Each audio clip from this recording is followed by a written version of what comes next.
Hey everyone, Egman here with another video, and today we have a re-upload of the Carta Magica Dragon Ball Super Unison Warrior Cup event that happened this past weekend. They streamed it on their Twitch and they let me do the commentary for it, so I really do appreciate them giving me the opportunity for that, as well as letting me re-upload the footage on my channel as well. So shoutouts to Carta for that, I really do appreciate it. The lists are also going to be put on my channel as well. This should be dropping the same time this video is and should have a link in the description as well for the top 16. And then also let me know if you guys prefer like this long play of just an edited version of the VOD with all the timestamps for all the rounds, or if you guys prefer individual rounds uploaded. But with that, let's get into the re-upload.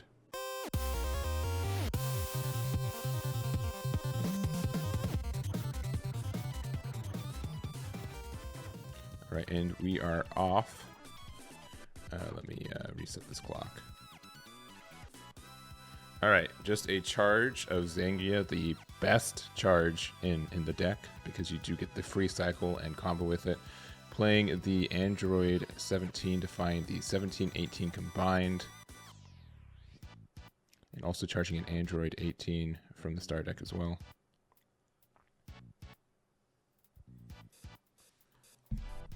Using the effect of the activate main and then putting a 17-18 underneath, so to cycle another card. 2 cards underneath leader, pretty standard for turn 1, and just passing from there.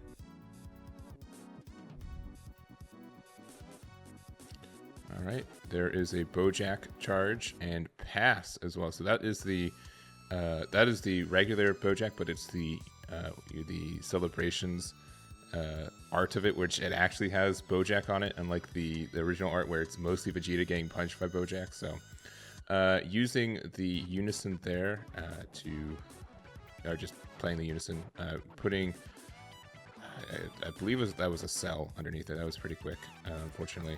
Using the untap 1, draw 1, and going down to 5 life because there are 3 cards underneath the cell. It is a cell. Okay, the multicolor cell. Using the effect, drop a 17 and 18 and another just standard 17 to drop. And now it is a 20k crit going into leader.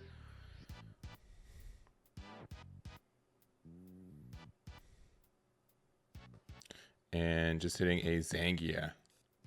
Using the leader effect. Oh yeah, sorry. Using the leader effect to cycle too, but yeah. Swinging just a 15k Unison into leader. I'd kind of be tempted to combo with that Zangia. Okay, comboing Gokua and the Zangia, so Zangia lets us draw the card since it is comboed from your energy. And there we go. And so paying the 1 to play the Gokua, and then you can freeze it, but no, looking like the hard cast of the cell, because you didn't pop anything and your opponent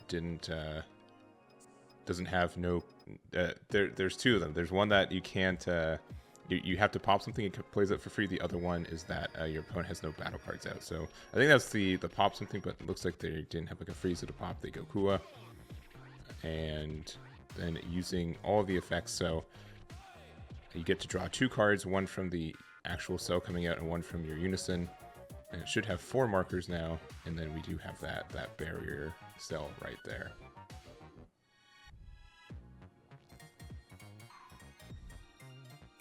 Yeah, and that is true. They do come out into rest for free, but so yeah, hard casting it means they do come out inactive. So we do have a regular Gokua there, looking top 5, or any responses.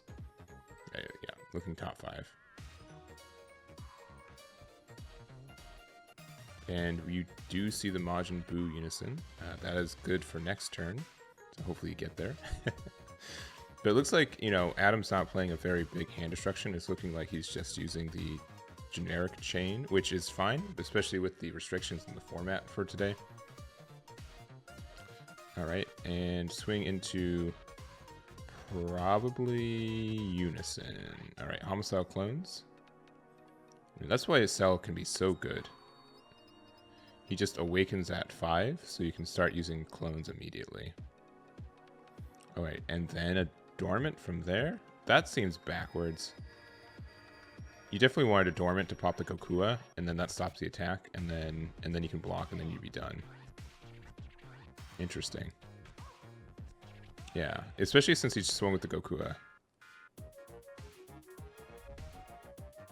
And then the Boujack swinging, and then we're comboing the Boujack from our energy, and we get another one of the 4-drop Bojacks, and we pay 1 to play it for free, which means that your opponent has to attack that Boujack for cards that have energy costs higher than your opponent's energy, and then when it gets popped, you get a draw card.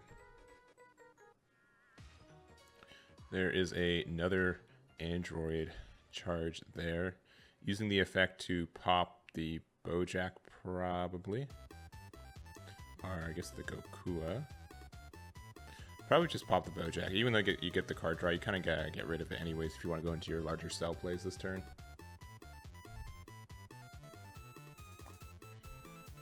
Yeah, I will say, yeah, I'm a big fan of the Quicksuit 17 and plays, but I don't believe Adam's playing that version of this list.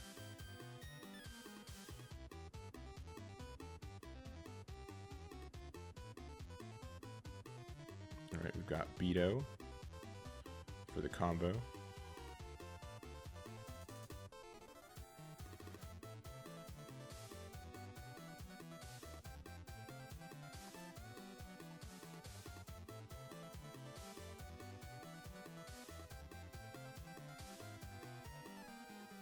And critting another Gokua. Going down to, I believe, 6 life. Swinging the Unison there. Taking it there, going down to 5 life. Paying 1. Yeah, just probably asking life totals. Paying 1, putting the 18 from drop underneath to play the 8-drop cell. So this one has a lot of good effects based on how many cards you have underneath it. You can get rid of the cards underneath to make it not die from something. Obviously that doesn't work for any like a power reduction, like a DP reduction. So he's going to swing in. He's going to use the activate battle as well to discard a card underneath to restand it as well. Ooh, and then there is the Galactic Buster.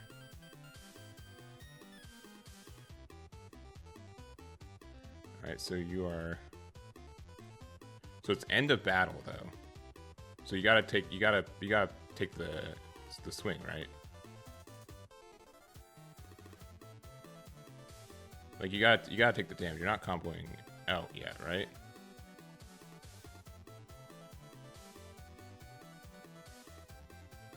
You gotta take the damage, right? Unless I'm missing something. See, I don't think he comboed out, right? Unless I thought the Boujack was a 5k combo. Maybe he's not. Because it's still a 10k to a 20k swing, right?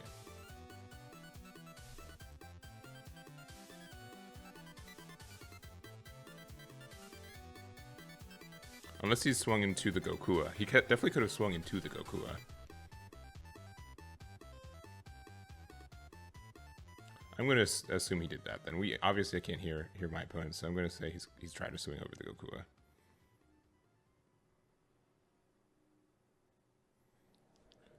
Galactic Buster does not, but it does let you combo with the cards. So like you do get the combo cost added to it.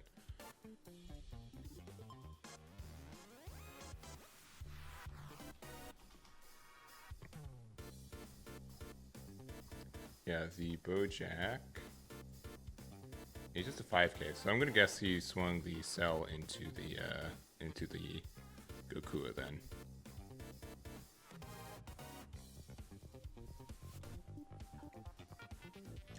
And just passing turn, he's got another cell 4-drop set up. Now, obviously, you can awaken early now. Ooh, another Boujack in that energy is great. Paying the 4 to play the Boo that we knew he had in hand anyways. This will let you awaken early.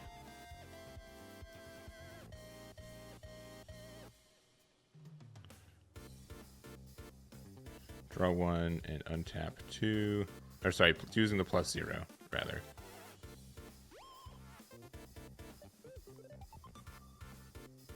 Swinging the Gokua in. Another dormant. Dang.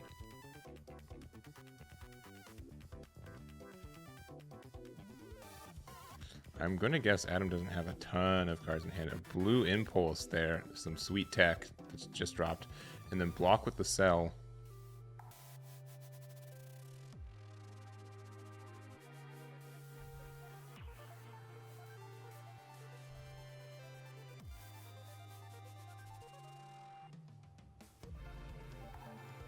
Yeah, I'm not sure why he drew from there. I would assume he had one left in deck too, but... Oh, he used Homicidal Clones as well.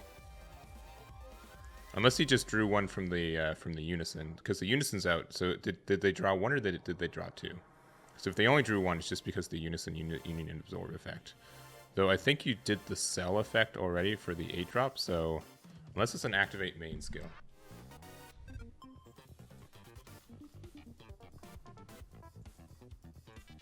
Let me look it up.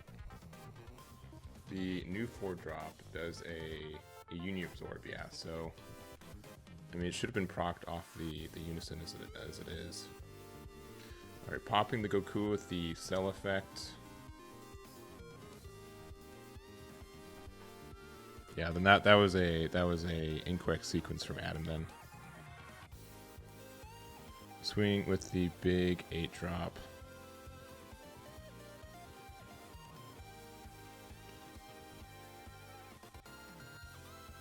Alright, comboing with the Boujack there for free using the leader effect.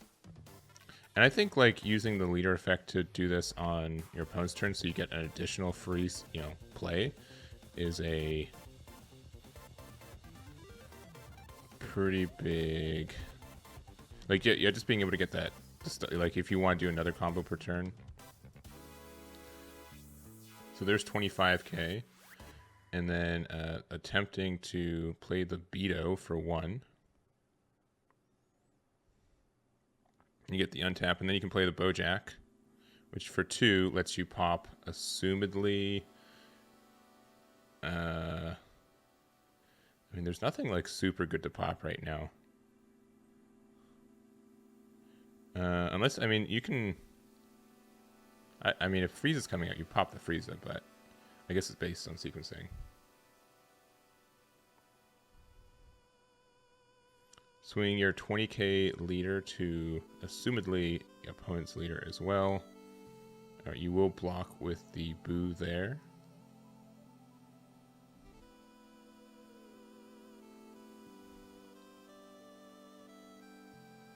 Alright, putting a card underneath there. Should have 2 underneath.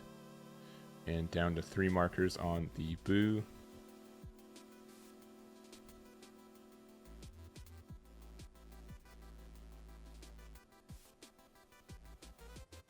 For 1, using the Union Absorb there.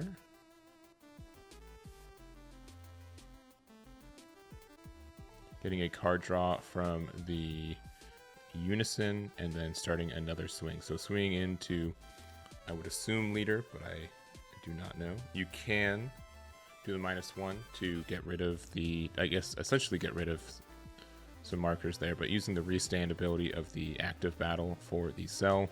Using the Xeno super combo to get Galactic Buster back to hand. What a strong play that that Xeno is in this leader. Putting the Boujack right there. And then swinging again. You can use your Bojack's Awakened ability, which I believe they are. So you discard 1.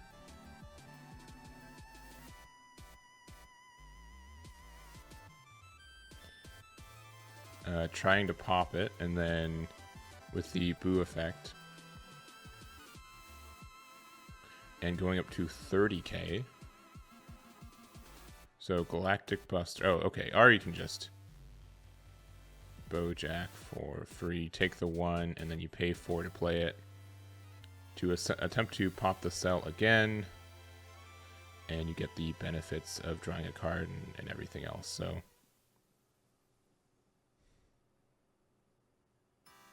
And that Boujack for free in the deck is so good.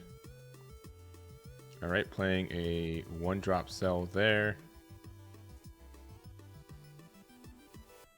And I think he's just asking to read the effects of that Boujack real quick. I'll bring it up just to read it out for you guys too.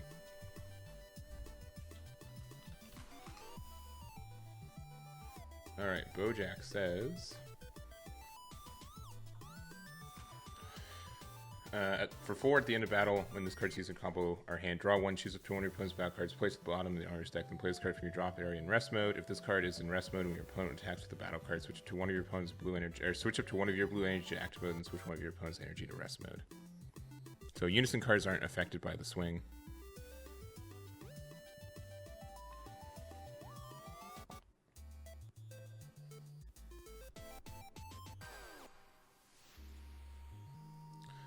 Going down to 1 marker on the Boo, which means you can't do Trunks counterplays anymore.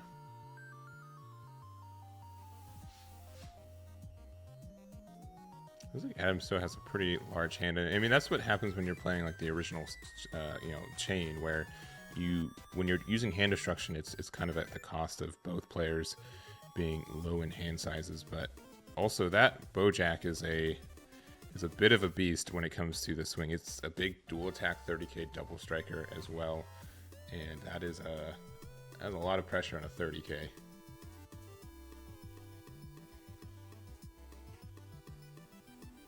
Using the +1 on the Majin Buu, or sorry, +0 to get the card draw, and then the energy untapped at the start of your opponent's next turn. Swinging 30k at the cell. We're going to see Dormant Potential number 3. No, just the Homicidal Cleanse. Hard casting it as well.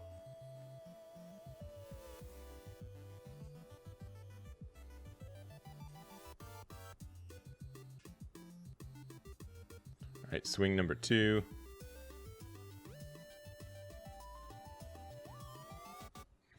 Oh, dang. Big boy ape. And using that to get rid of the token too, I believe. Oh, he's swinging at the Unison though.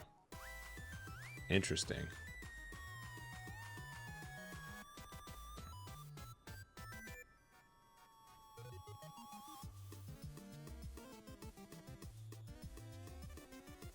Man, that baby ape does not care about your feelings. All right, just a free 10k combo there because that Boujack's so good. It looks like comboing up. All right, so approximately a 60k on Josh's side, while Adam is now 15, 25, 35.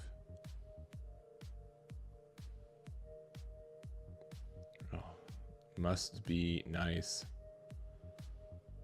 45k.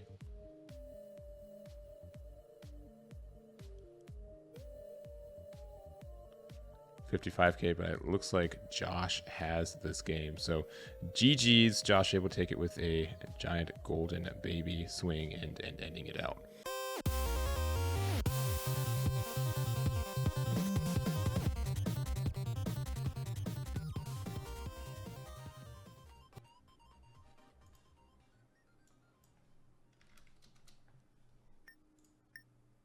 Alright, so we have Raymond Sierra on the bottom with that Wish Zamasu already charging a slug.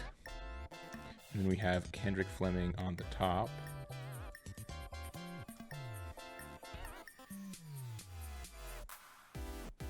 With a longer than average name. But I'm also Hayden Kelston, so I know how that feels.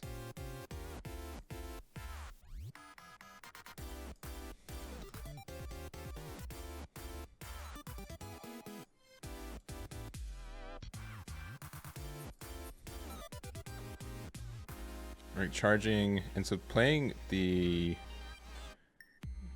Gotenks engine.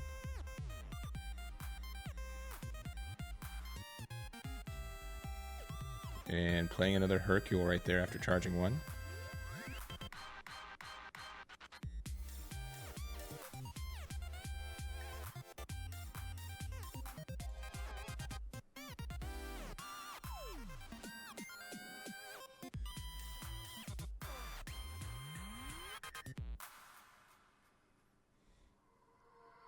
And that looks like... Is that the... That's the promo. That's the promo Gotenks, right?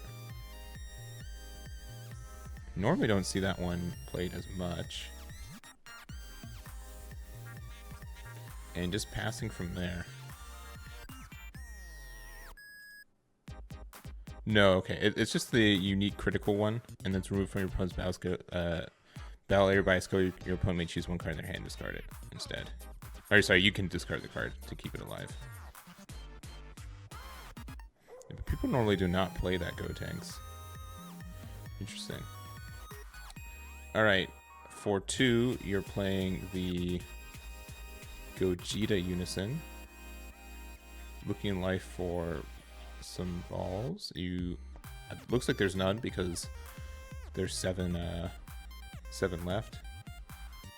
There's a coercion and another coercion. Again, you can only use coercions as Dragon Balls in this deck, which is very, very interesting. It's a very interesting choice of a leader, since there's just kind of a bit of a heavy restriction on having those. But looks like you're just discarding 2 with the Unison to get the draw 2, so you don't even need to discard or work the Zamasu. So really interesting. That's a really cool choice. I like that a lot.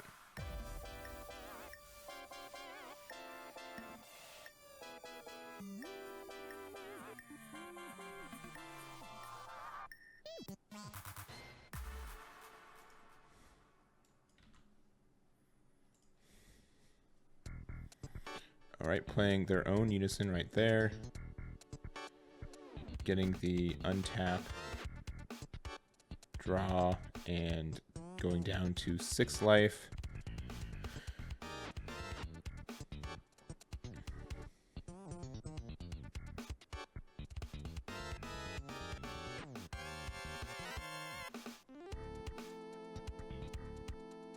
Swing with leader. Hard to say if Unison are at leader. Yeah, I mean, yeah, Zamasu has only has the 4 balls and drop 2, so you have to be careful from Raymond's side to not, you can get aggroed down really hard right now. Since you can awaken at 3, but I mean that's super low if they're able to punish you for not being able to awaken yet. So swing into the Unison, going down to 2 markers. And then for 1, playing the Tapion. Interesting choice.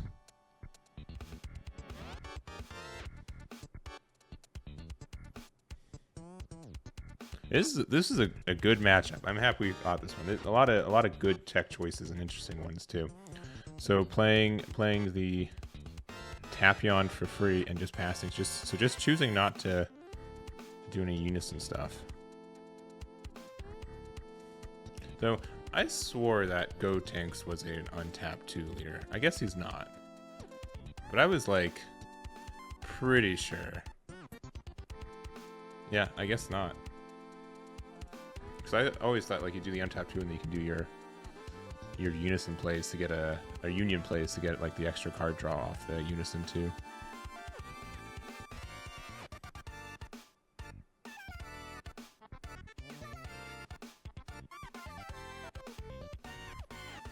Yeah, so charging another Unison there. So far the energy is a slug, a Turtles, and another Unison. So swing the Gogeta Unison into the the SS3 Unison as well. Going down to 2 markers. No, wait.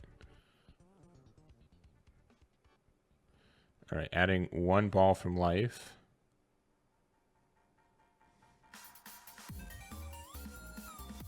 And then a second one from deck.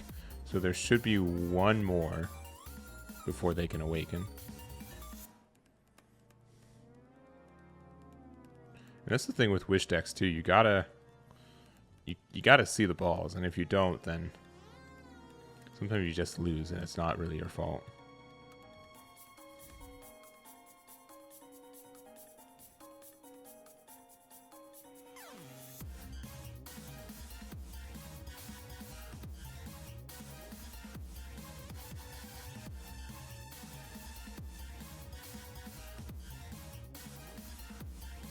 what is the play here? Obviously, you have not done the +1 on the Gogeta Unison yet, so you can get the 2 balls out of hand. Also, if you want even more value, yeah, so using the... Sorry, comboing up to get the marker off.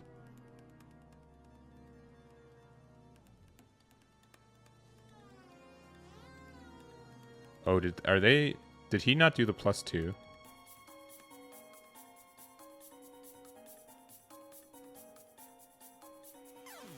Alright, using coercion to warp the Zamasu and that you just got back. And there are 7 balls in there, so you do get to awaken.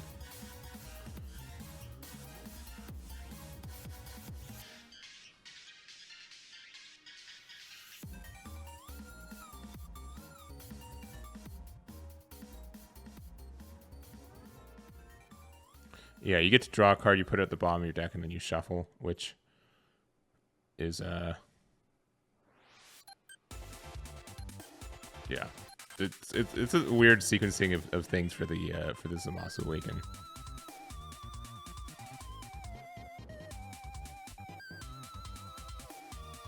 You put them at the bottom, then you add a ball, and then you shuffle. And just passing 2 there.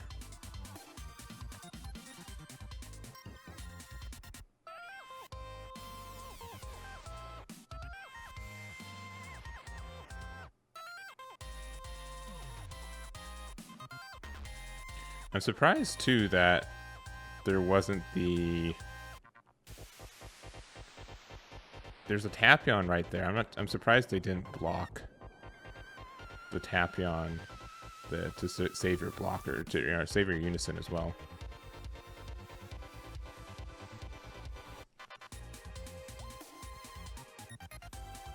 Just playing another one for 2.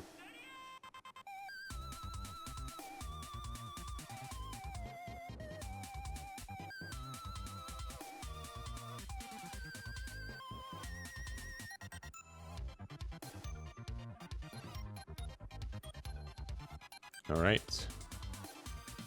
You get to counter this. Nothing comes in rest because it's specifically the card you play, but there is the timing on Unisons being played. So you just get this Unison out this for free, and it's before that you could, it's before the Unison actually comes out, so if they have Frieza in hand, they still can't use it to pop the Vegeta either.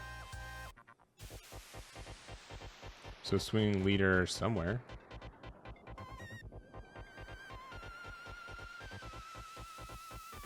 All right.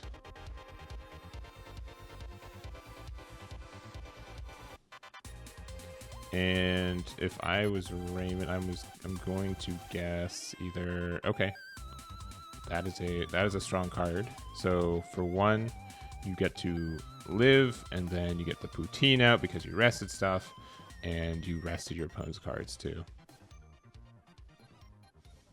And then on the play, you can Frieza to pop the Vegeta if you really, really want to.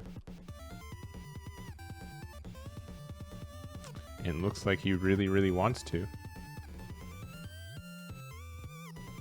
No, that is a counterplay with Poutine out, so you get the rest there as well. Yep.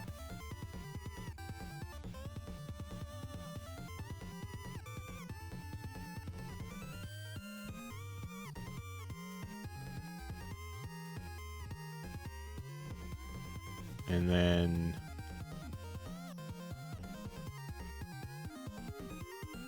what Gohan is that? Is it just when you have a Unison? That's an old card. That's like set 10. That's like 2 years old. I think it's just if you have a Unison out, you get this out for free. Is that right? And it's a blocker? I do not recall.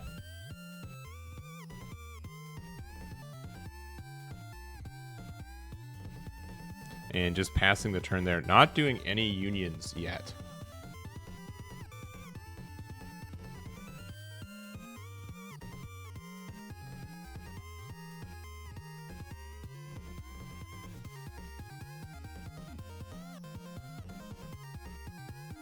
Let's see, if your leader card is green, you have green Unison with a specified cost of 2 in play, you can play this card for your hand without paying. Yeah, so it's just a free blocker based on having a green Unison out. Man, blue doesn't have this, right? That'd be great if it did. So using the leader effect to find another coercion, which you can then, which you're using, getting rid of a rosé, which you were probably wanting to do anyways. Getting those rosé right there.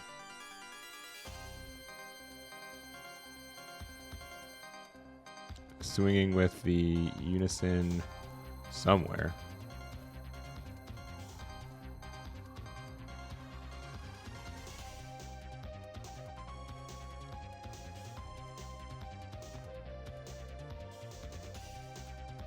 Going down to 3 markers there.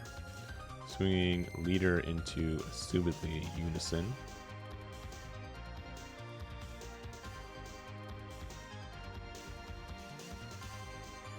Now, the thing is, I don't think...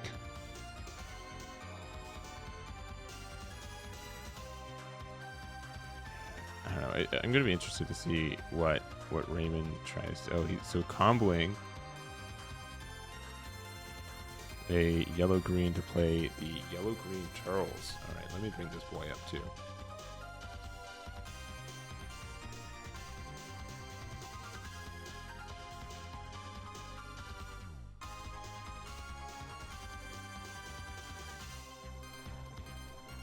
All right, the turtle says... Oh, and another one.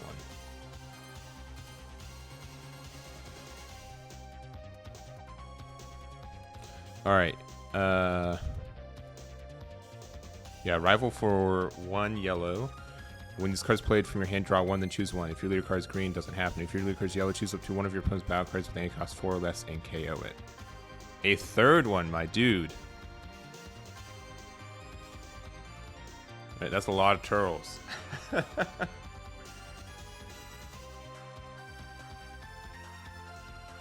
They are all 16k blockers as well.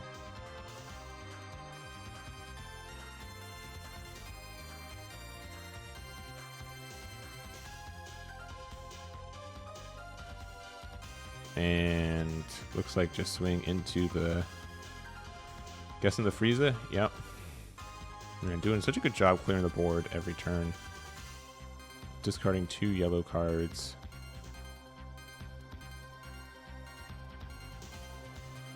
Yeah, just reading the card. I don't think there's anything left for it. And why are you playing the Aandroidd yellow-green? Is there just nothing better? Oh, if your leader card is yellow or Aandroidd, so it's just a free combo. I see. Okay, yeah. For whatever reason, I thought it was more than that.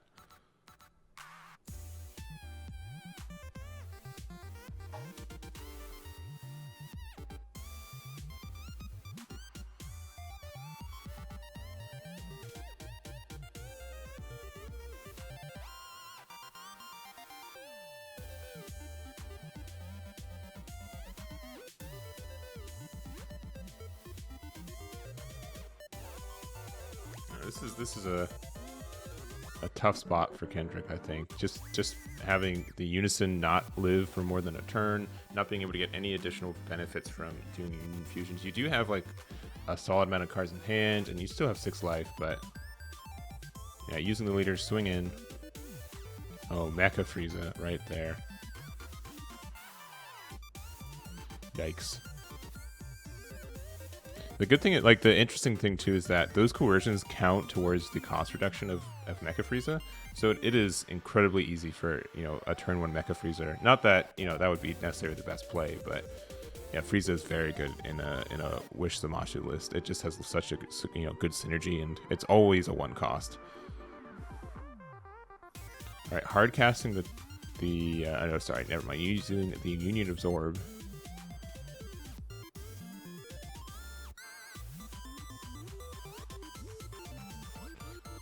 Okay. Playing the Fest Stamped. Comes into rest because of Poutine. Man, ban Poutine. Who's with me, right? It is so oppressive. you get Poutine out turn 2, it is normally just staying there for the rest of the game.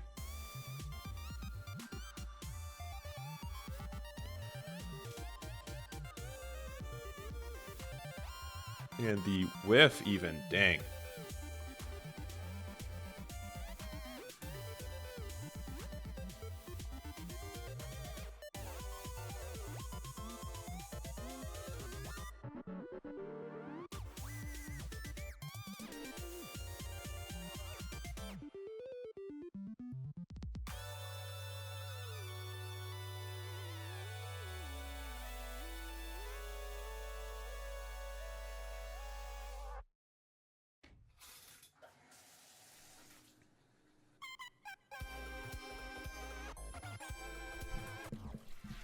Now, why does he have a marker on his leader?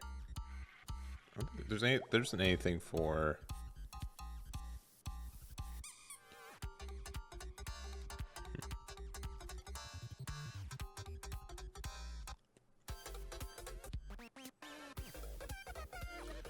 Unless the Gogeta doesn't do anything on tap out, right?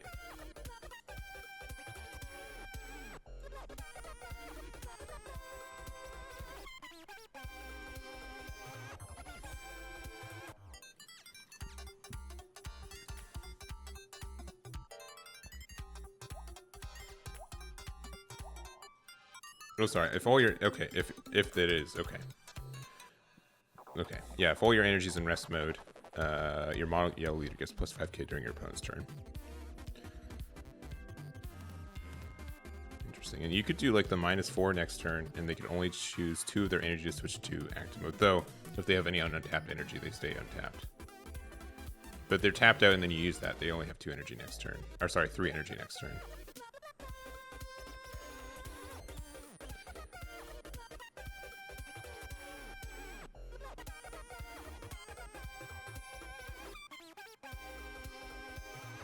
Alright, was able to pop it, and then gets the effects. Get the Trunks and Goten back to hand.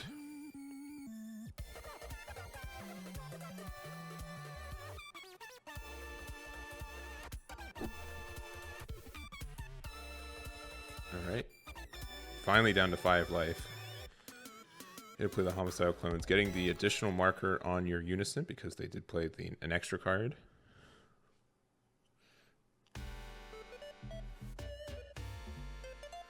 Swinging leader.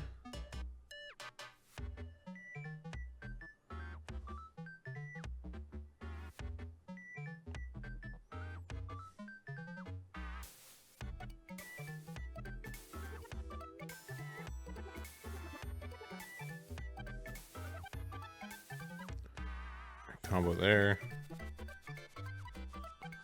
Swing the Frieza.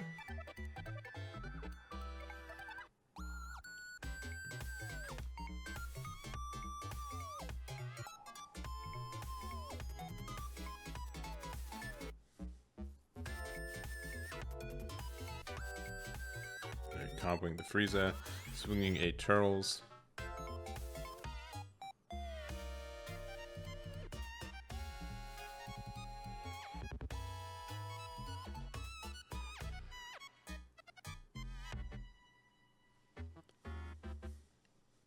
And swinging with the last turtles.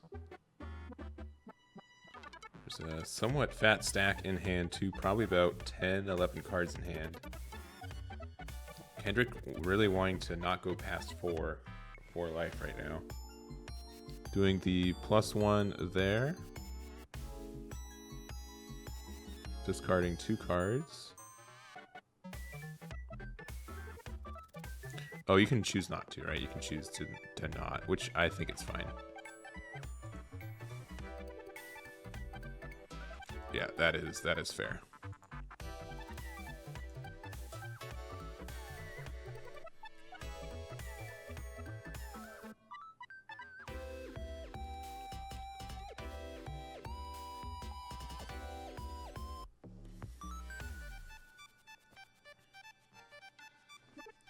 Right, for 4. Now, if they play the Vegeta Unison... Ooh, they do. That is a good Unison for right now. So for 4, you're able to just pop the whole field. Obviously, everything's in rest mode. Everything got their swing, so it's not like they have a lot of value right now. But that's obviously a board that you are slowly building, including the Poutine. Oh, did the Poutine trigger on the Homicidal clones, by the way? I think it did, but I think it did.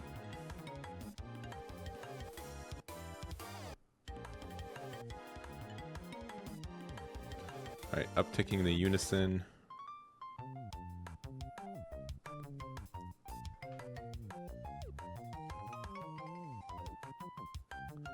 Swing with Unison first, so I believe it's a 25k double strike crit right now.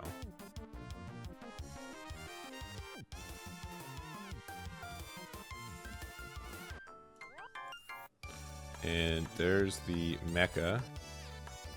Again, so easy to pay for this cost since there's so many coercions already in the drop area.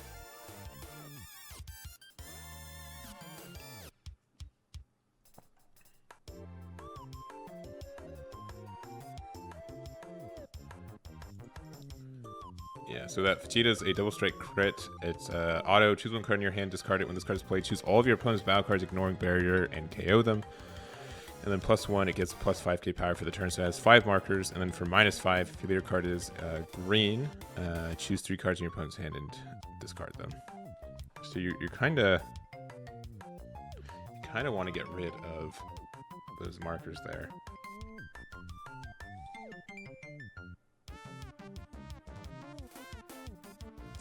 Alright, so comboing there to make sure you have the 2 cards available, or 2 yellow cards between your battle and combo area to play the Rosé, and using the Rosé to tap down that last energy.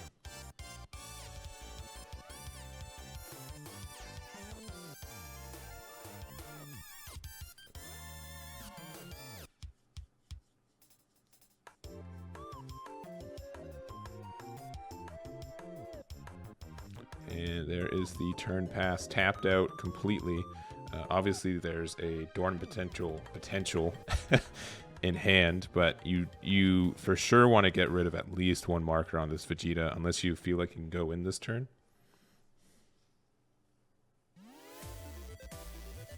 But if they have a second one in hand, they can bump the marker and do that discard 3. I don't know if it's worth it, but it's definitely something you can do.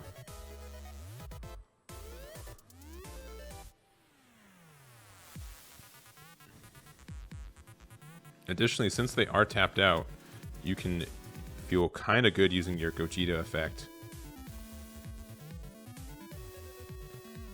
Meaning they have 2 untapped, 3 if they charge something this turn. Oh, swing into leader. Interesting.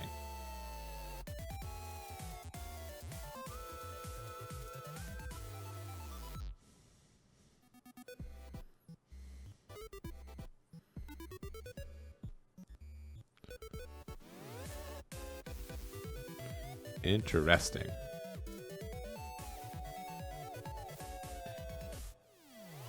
Right, going down to 3.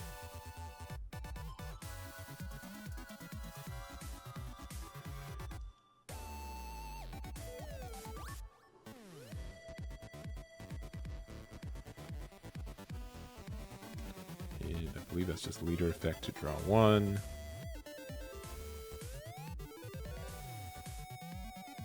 Swing into... You kind of got to get rid of this Unison.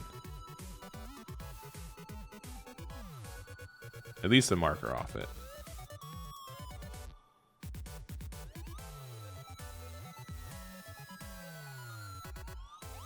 There's a Rosa. Yeah, so definitely some potential for a lot of hand destruction this next turn if you are not careful.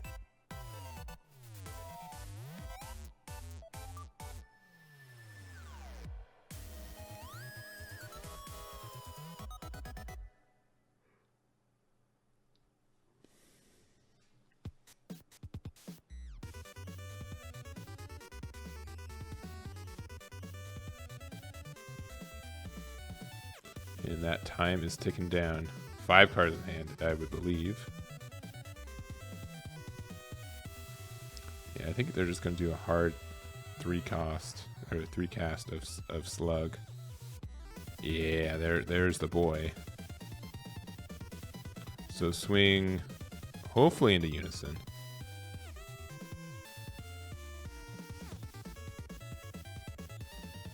No, okay. No draw, yeah. It's a Slug.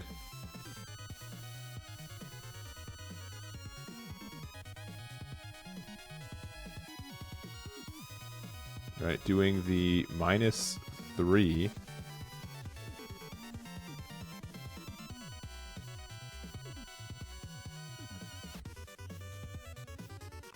I'm surprised they're not using the Goku Black to, he has 4 cards going up to 5, but only getting 2 untap. Right? Unless did he uptick it?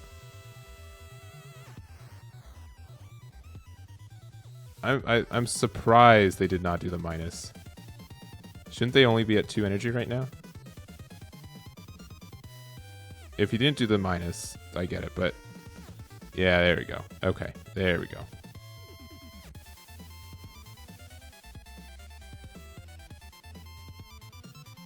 Right, 3 energy open because they did charge that new Goku. So going down again to 4 cards in hand.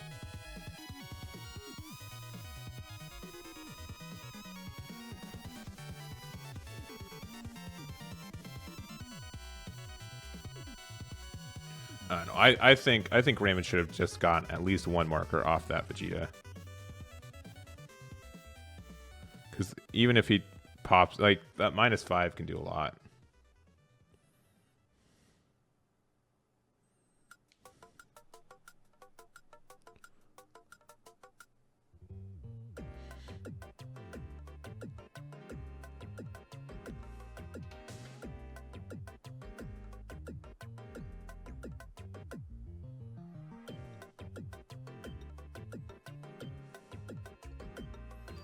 Alright, so it's a 25k, I believe.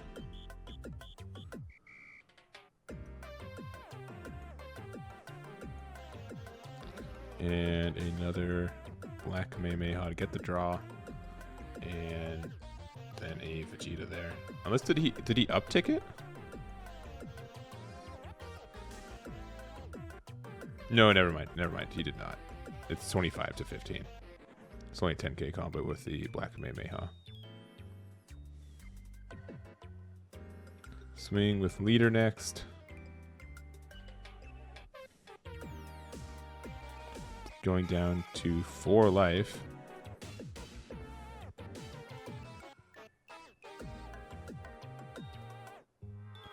Looks like they are tempted to do a fusion here.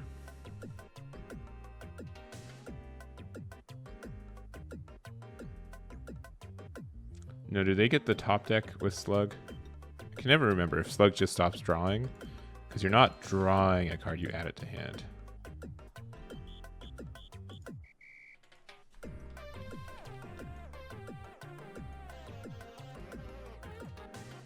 Yeah, it does not look like it. But yeah, playing their Fest stamped Gotenks.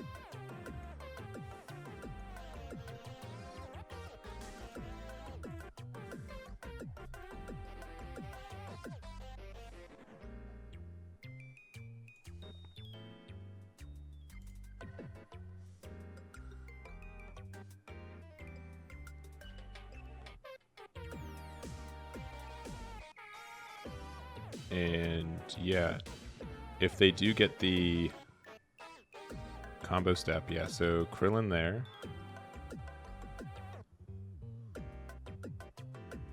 And then I would imagine, yeah, for 2, you're playing the Goku Black, rest the energy. Yeah, that's super impressive. Being able to use the Unison, you can only untap 2, and then having the Goku Black getting the additional tap, especially in a format where Bean and Dimension Magic doesn't exist. I think this is a really strong strategy.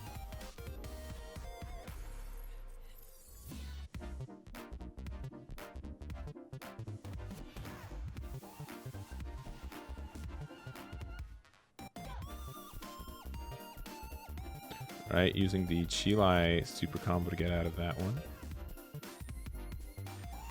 Nothing to tap down, but that's fine. And a slug from there as well. And I would imagine Kendrick's got like 2 cards in hand right now.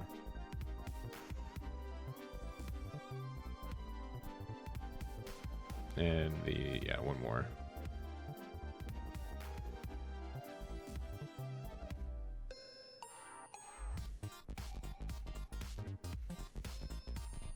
So when he can, like, secret identity, I guess.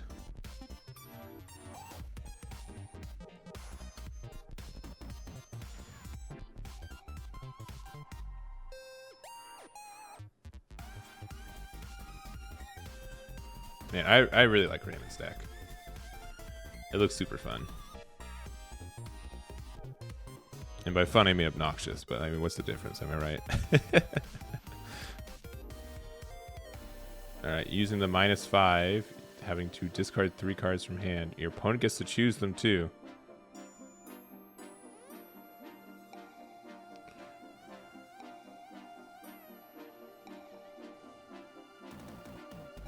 Alright, discard a... Oh, you got the secret rare. And the Vegeta counterplay. That is too bad. That is too bad. Though I'm thinking that Raymond is still in a really good spot, obviously. But who would not want to see that secret just dumped on stream, am I right?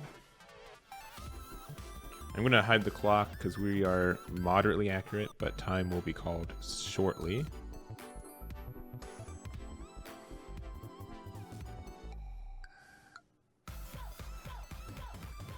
Swing in with the slug first, just to make sure if there's any other super combos in hand you cannot use them. Just 20k on lead. 2 cards in hand. Swinging Unison at lead. There's Goku swinging Mecha Frieza at lead. Swinging Goku Black at lead.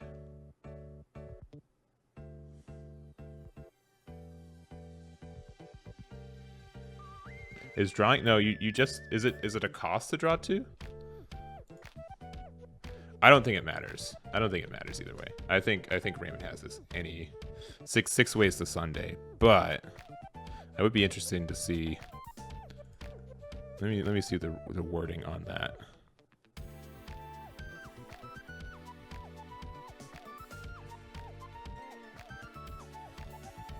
All right, and that is the match.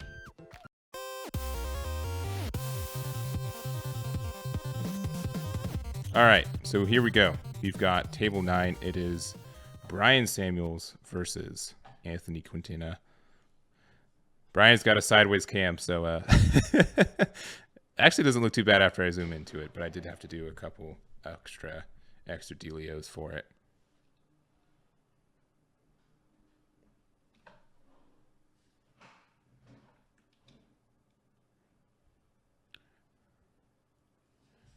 Just doing the good turn 1 play of the Trunks.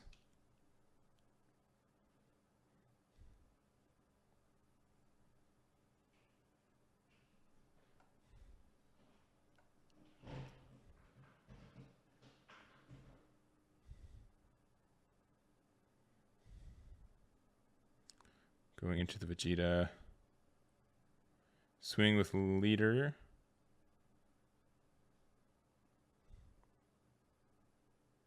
Going down to 7 and just pass him there.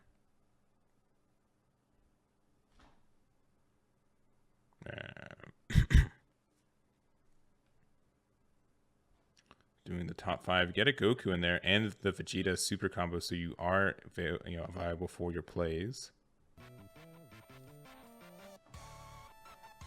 Charging 2 Kai. Oh, no, sorry, just 1 Kai. The other was the Realm of the Gods extra card.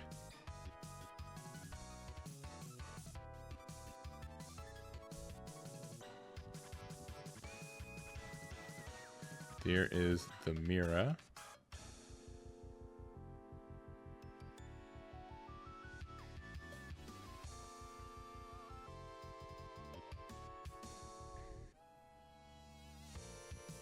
Alright, playing the Goku for 1.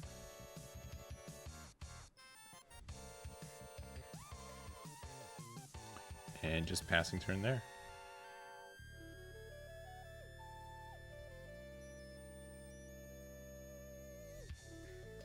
Alright, charging the Slug.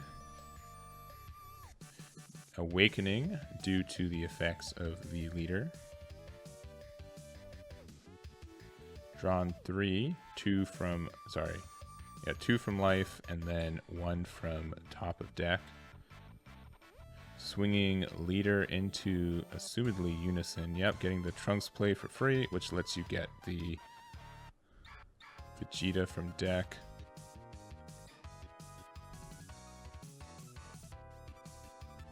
Oh, deciding not to do that, just getting a card draw instead. Getting to draw 2. Swinging the Trunks into Unison. Getting it off the board. And just passing there.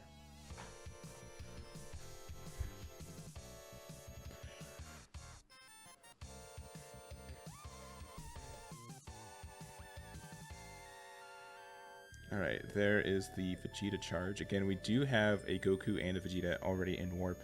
We see a Trunks, we see another Goku, and then a lot of glare. A Bardock and... What's the top card? I think it's a Gogeta. It is. Okay, alright. The soon-to-be limited to 1 Gogeta.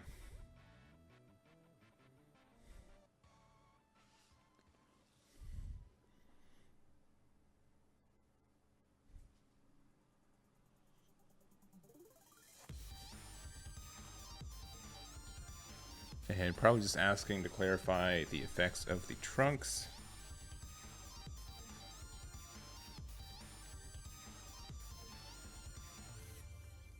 Swinging the Goku first.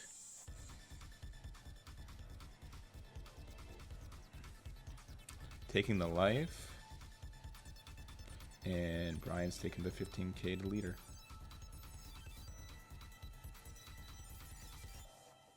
Alright, doing the Xeno for the Gogeta.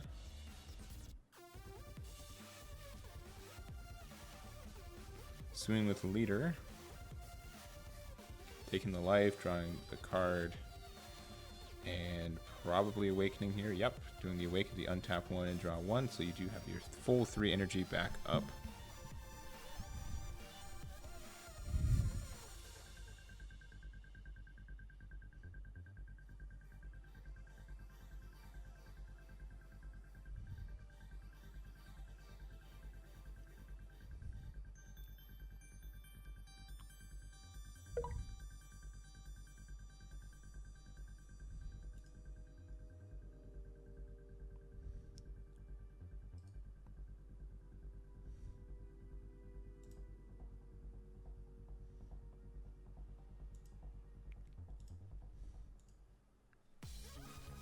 Just looking through the areas to see what options are available for 2. Looks like they're playing the Super Saiyan God Trunks. And swinging with the Trunks is a 20k dual attacker. Putting a couple more cards. Doesn't look like any specifically back into the drop.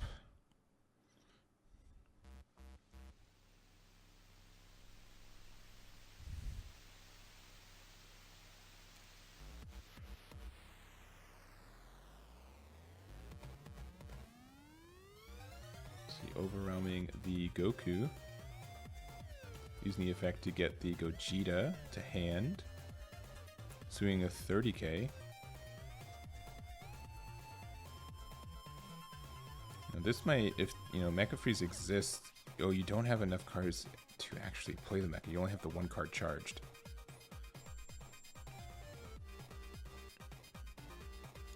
And I believe Bryan's already down to 4 life. It's 4-4 right now.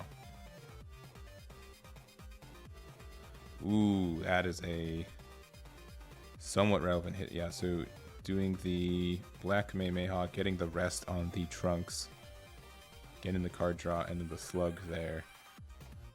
And then we know what's coming. It's another Gogeta. Getting the pop on the Trunks due to it being able to pop there. And this is a best of 1. Oh, sorry, this is round 3. I don't know why it jumped to round 4. Yeah, we're round 3. My apologies. So both these players should be 2-0 right now. All right, using the Kai's effect for the Mira.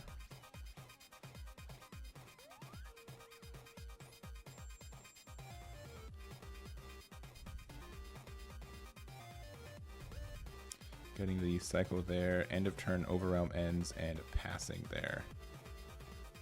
No pre-side. So no side at all.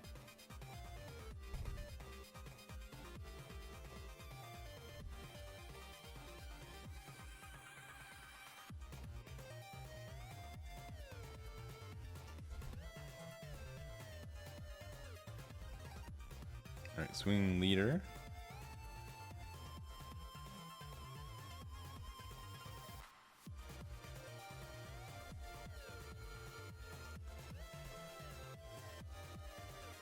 Playing the Vegeta for free, using the Vegeta effect just to get the card draw. Interesting. Alright, there's the Xeno Vegeta super combo to draw 2. And then just another Vegeta Xeno as well. So if you do an overwhelm play next turn, you'll get those into your warp, which means you can start doing your plays. Doing the Union there to draw 2 cards. Or sorry, the EX Evolve rather. Swing into something, being able to get the pop of either the Goku or the Trunks. So you do play the counter negate for that. And getting rid of the Trunks, which is removed from game.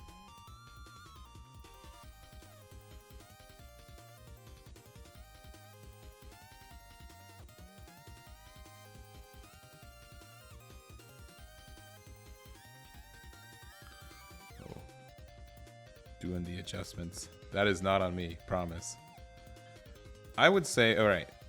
For if the ban list came out last week, people still playing ban cards, maybe, but like the ban list dropped yesterday, and my assumption is people already knew what they were playing at the start of this week, more or less, right? Especially since this is a different format, people had to test it a little bit, and so even though the ban list is in effect, I would not hard pivot from the deck that I knew I was going to play anyways, just because a potential, a future ban list got announced the day prior. You know what I mean?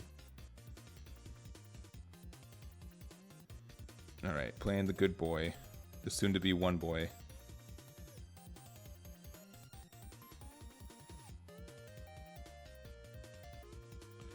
Using the Goku to get that in rest.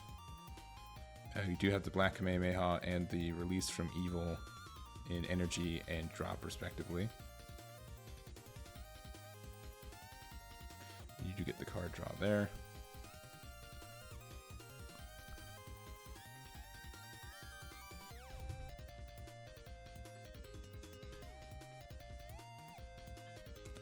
Another one of these good boy Gokus, so searching the warp to add a Toa. Okay, Toa counterattack seems pretty good, especially since you'll be able to, like, on a Vegeta swing, you can do something about it too. Or and then getting another pop there on the Goku.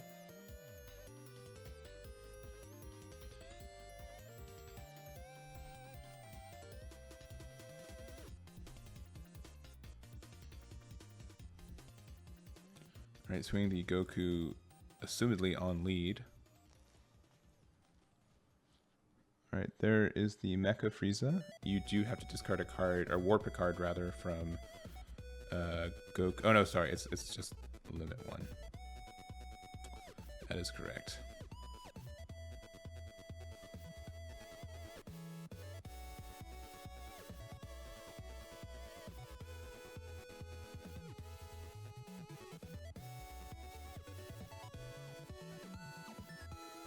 Alright, so they're resting the token Even Mecha Frieza doesn't stop so many swings. Oh. We're going to wait 1 second. Looks like Bryan. Back. Alright.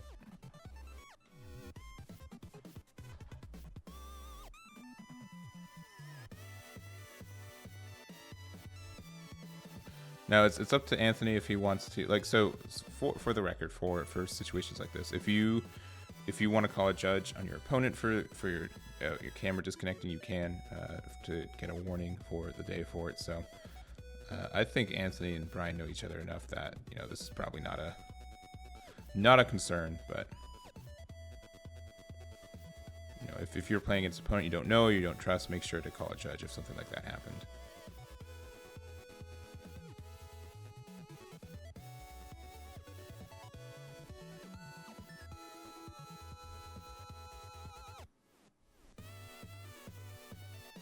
Swing with the Mira. And again, 2 life for Anthony? 2 or 3? I think it's 3. It's 3. To 4 on Bryan's side. Comboing the Trunks there.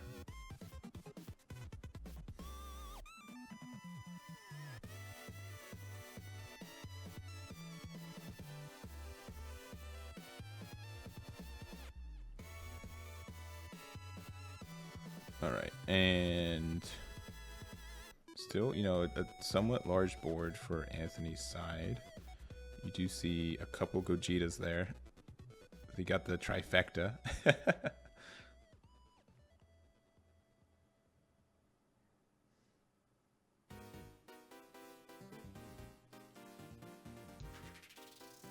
Alright, swing to Vegeta. Getting the pop of assumedly the SS3. Getting the block there too.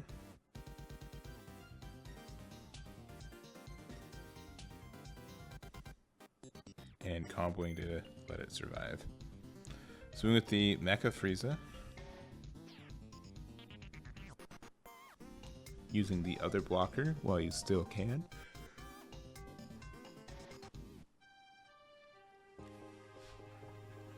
With how much yellow gets to tap down your stuff. Using your blockers early is usually the good call for this matchup. Swing with lead next.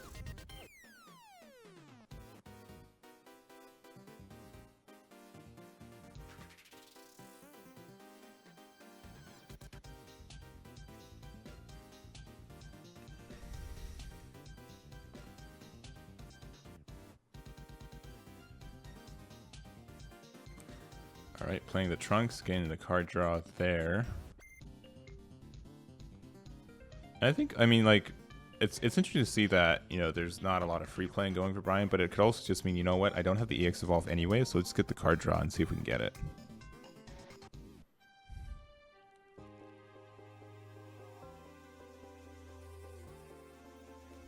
Alright, there is the Trunks EX Evolve to draw 2.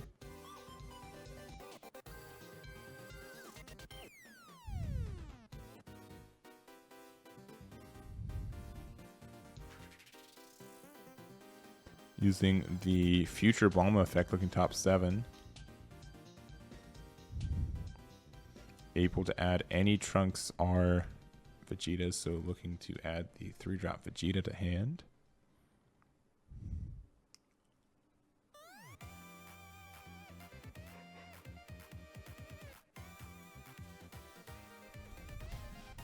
And looking like he's thinking about the swing with the Trunks as well. It looks like that is the case.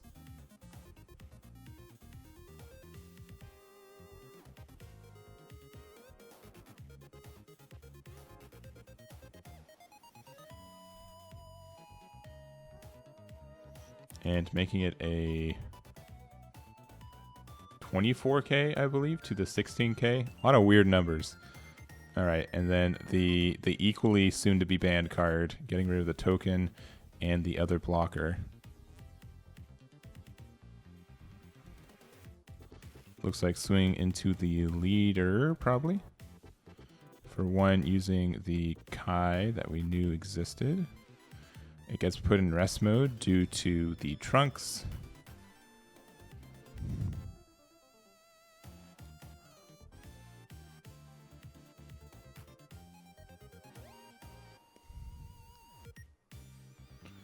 there's one drop. So what was the... I know that people were talking about the rulings for it. What was the ruling with the Kai and Overwhelm? Does it come back after Overwhelm proc, so it just stays on the field if you did it like that? I think that is the ruling, which is why he just didn't do anything, because he knew he was going to get overwhelmed anyways.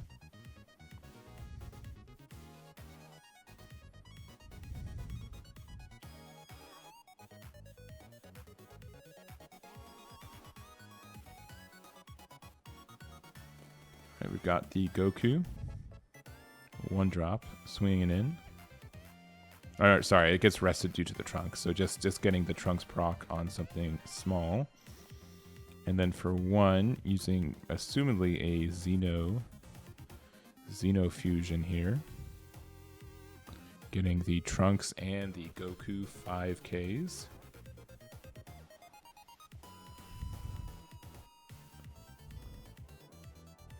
Going into another SS3. And any response from Bryan on that? Looks like he's good. So swinging it in. Probably popping, I guess the Trunks... No, the Trunks has barrier, so it has to be either the... Well, he can pop the Frieza coming in too, right? So if he wanted to pop the Frieza, he could have. So I guess I'd probably pop in the Trunks as the play. Or not the Trunks, the Vegeta, but... And the Mecha Freezers are good. And if you're not seeing your Super Kamehameha... Actually, you can't play Super Kamehamehas in this format either. Yeah, Black doesn't have, like, any counterplays right now.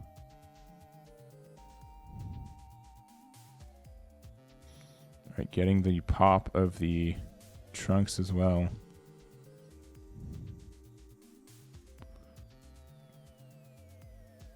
And... resting... the Kai to get the leader swing.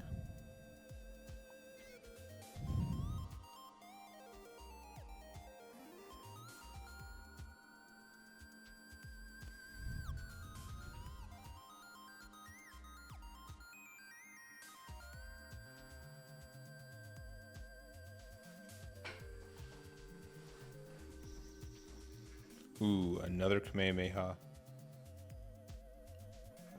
Again, the additional taps of, obviously if there's any more swings that want to be done, you'd have to start tapping your other dudes. No, I think Overwhelm's still in play this turn for Anthony, so... But yeah, doing the Vegeta Overwhelm there.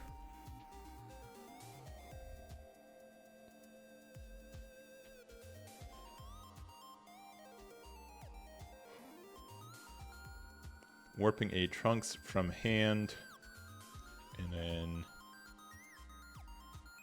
I believe he's swinging with the Vegeta, resting the Gogeta, but it could be the opposite, but I'm pretty sure. All right, and then in army reinforcements to get the blocker negate.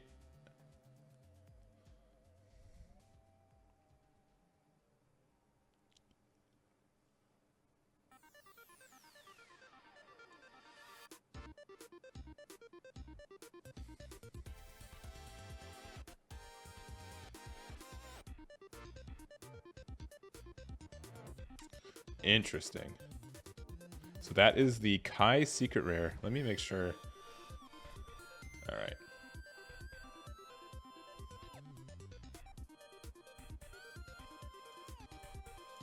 Let me make sure I get that Kai.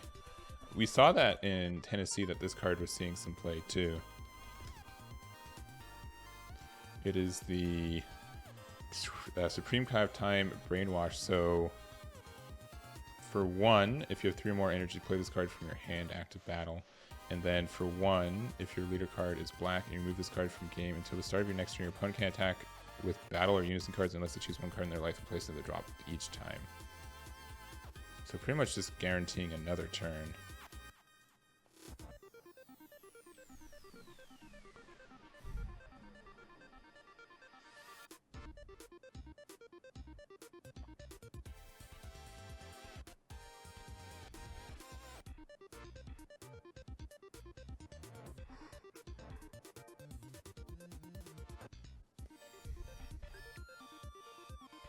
It's really interesting to see that Secret we're just starting to see play all of a sudden. It came out, what, like 6 months ago? It's been out for a while, and it's been seeing some like niche play, but not a lot. Not a lot of play.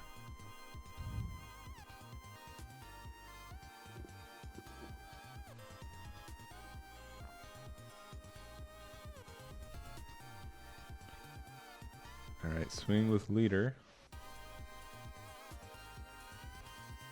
Here's the thing too, if you're able to negate this attack, they're not able to enter, or Bryan's not able to enter a battle step, which could be important, unless you wanted to start, pitching life, right? So playing the Trunks for free, using the Trunks effect to draw a card.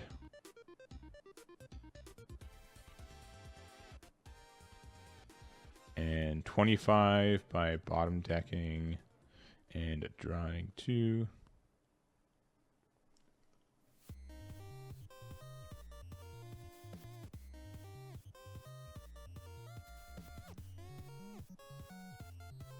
Alright, pop in the Gogeta. And I believe that is last attack for the turn unless you want to start losing life. So Trunks there, getting the 2 draws. Anthony's got quite a few boys on board, but not a lot in hand. Looks like he's got about 5 cards in hand. And then playing the Unison there for 3. And I think you can board wipe, right? By doing the -3. Yeah, I think that is the play. I think that makes sense to me. You do go down to 1 life, or one energy open, but yeah, a pop like that I think is a strong play.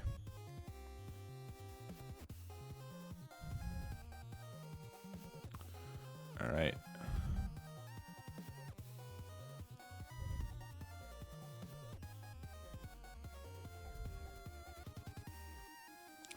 All right, untapping 5, 1 at a time.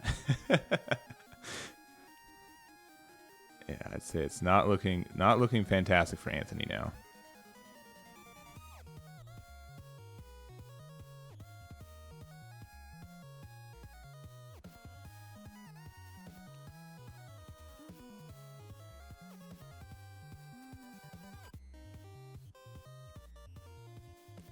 Swing with leader.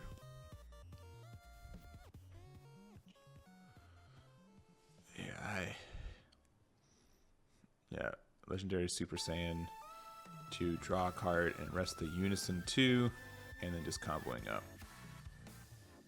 Or, sorry, Power of Super Saiyan, rather. Alright, playing the Gogeta there to pop the Trunks, which also gets the rest because of the Trunks effect. So that happens first, and then the Gogeta pops it.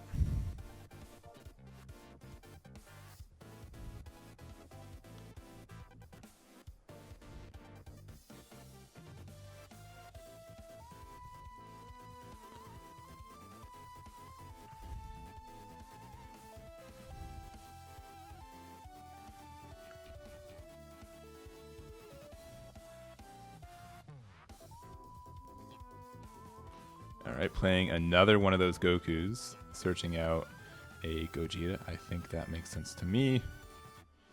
Man, that is such a powerful loop. And like a 30k just casual card. The Frieza trio is here. Alright, for 1. Thinking. Those Friezas are just so mean, especially in a format where Black can't play Super Kamehameha. Alright, using the Unison effect to pitch 1 and draw 1. Or rather, warp 1, then draw 1.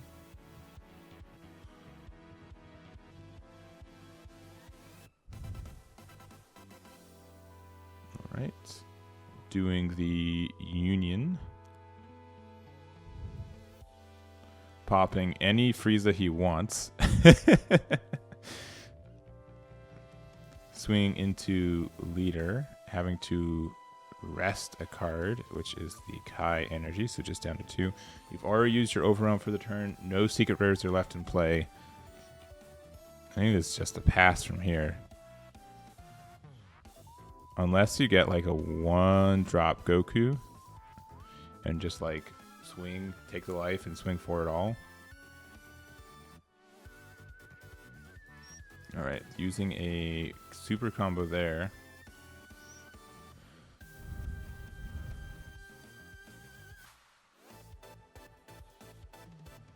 Does that Gogeta, which Gogeta pops itself?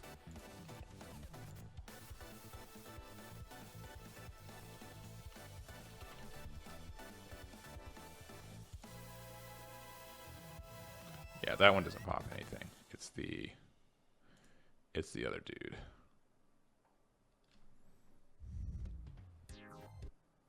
So, I mean, you could do Marvelous Might for 1, and then pop itself for another 1.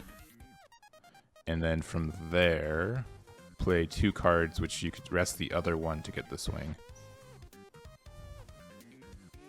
So Anthony's down to 4 cards in hand. Bryan, about the same.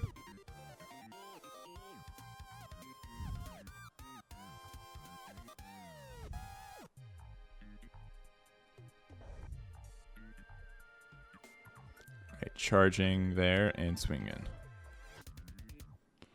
Just a 15k Frieza.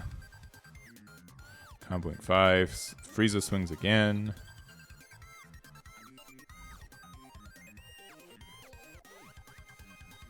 Yo, thanks for the raid, George.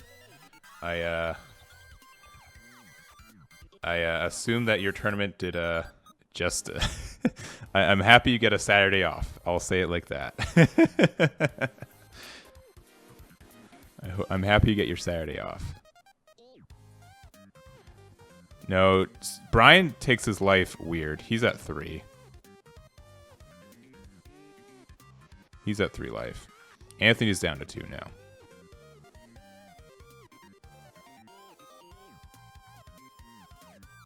Well, that, George, it just means you can rest up for tomorrow. Easy.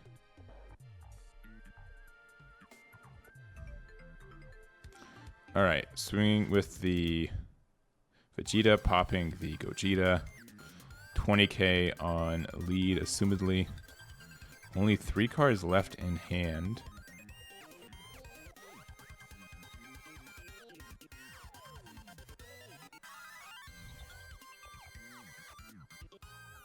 Man, I'm surprised it's actually going into time.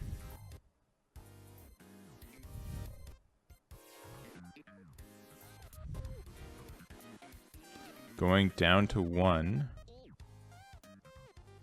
And playing the Turtles to pop the blocker 2 and get the card draw. Surprised Turtles, I mean, unless he probably just drew it off the Vegeta, and that is the game. 2 Unisons in hand. Oh yeah, look at the chunky hand we got in Bryan's hand.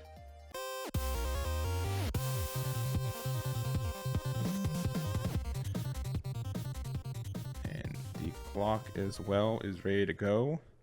And this is the round. So I think King Cold, as I said earlier today, is probably one of the kind of like better decks in this format compared to at least the generic format, where most of the cards for King Cold already just came out in its set. Like you just built the deck from the cards that came out of the set it came in, and it's more of a high player cap and decision based deck in that regard. So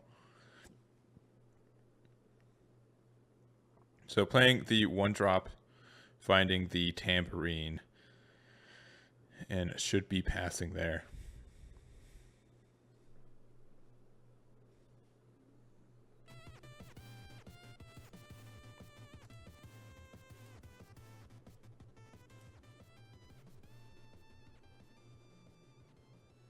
All right, playing the field card.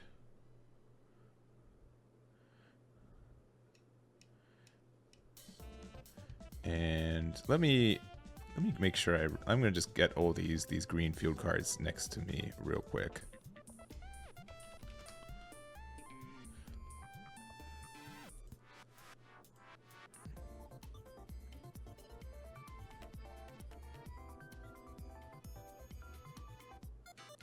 And just passing there. It was pretty standard for King Cole, just set another field card up. So played the... What, a new threat? Is that what that one's called?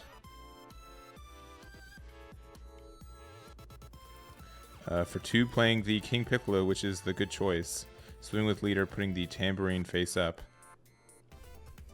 And just going down to 5 for Jake.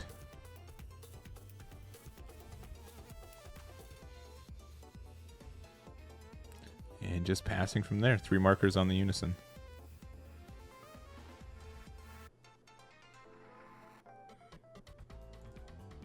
Alright, playing the King Vegeta Unison. So both getting their good turn 2 Unison play, using the +1 to be able to play another field card. So new ruler lets you add up to 1 card from your left to your hand. Look top 3, add 1 mono green among them, place remaining of the bottom deck in any order. So, and then playing the Bardock. This one is what Terrified Realization. So if you have 4 more extra cards in your battle area, and with the fields, your Green Frieza's getting Green Frieza clan battle cards get +5k during your turn, and was placed in your battle area. Add up to 1 card from your life to your hand, then draw 1. So going down to 4, getting the Awaken, untapping 2, and then swinging with the Unison. And taking the 1 there.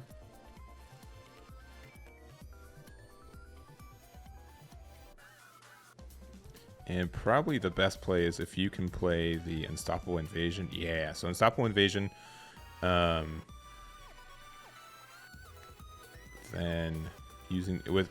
playing nothing though. That's too bad. And then swinging in and then getting the Piccolo negate as well. That's not great. Obviously, Dorm Potential is something that lives in King Cold's playbook, but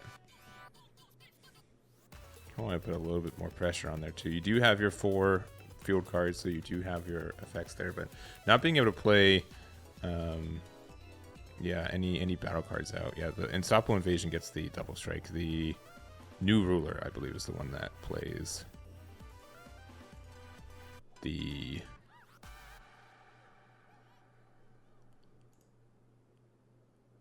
which one plays the battle card? One plays the battle card. I know it.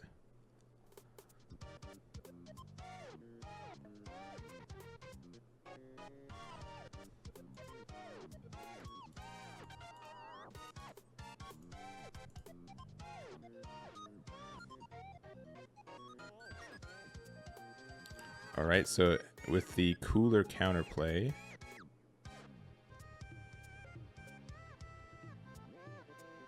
it does get the pop.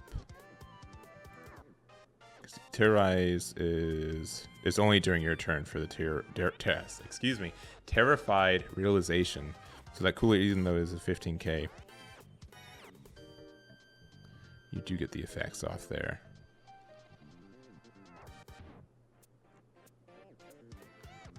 Anticipated Onslaught. That's the one. That's the one I'm thinking about.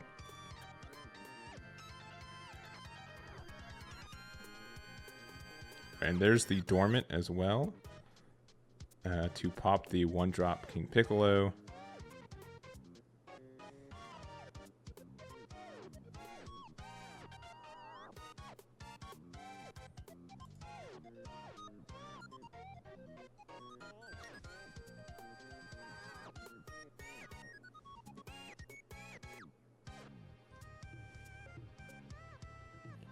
And you do get the Awaken with the 2 cards face up. We do see your 1-of drum.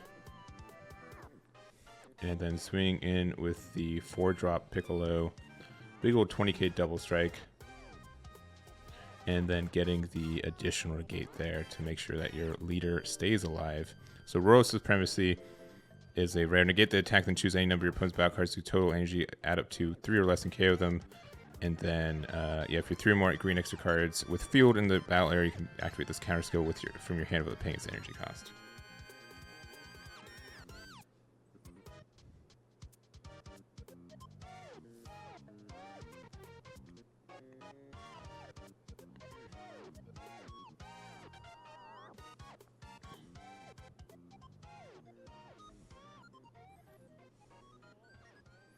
Is he charging? It looks like another King Vegeta. Yep.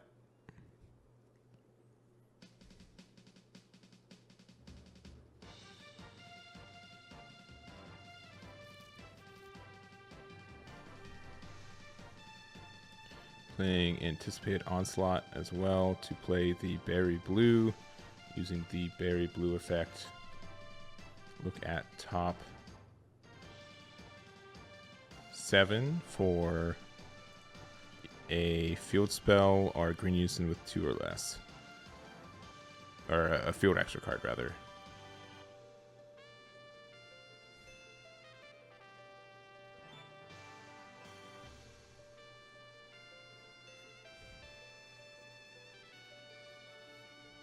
Jake still has a pretty full hand. Definitely a lot more full than Legend's hand right now. But actually, about the same amount of cards in both players' hand. Using the Unison to swing.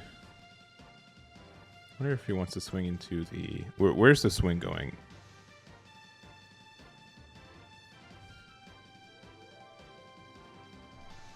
I don't think it's at the Piccolo battle card, but it could be. I don't know. Any of these strings I could see be viable, but yeah. Swing into leader, it seems, using the activate battle. Using the drum effect.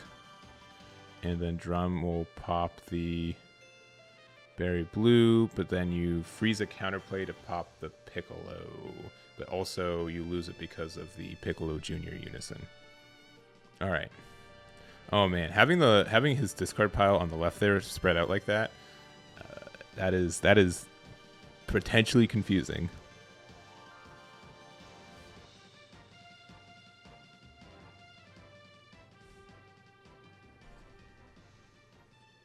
We'll see. And that Frieza is a 15k, which means it still dies to Piccolo Jr.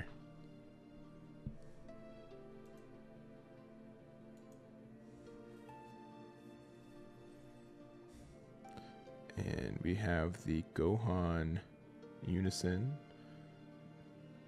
Probably more for cycle than anything else.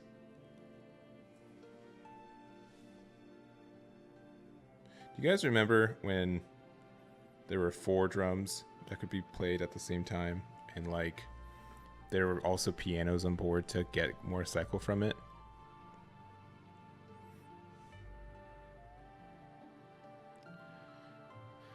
Oh, King Piccolo has been a good deck for a long time. And looks like just passing the turn with 3 energy up. My goodness.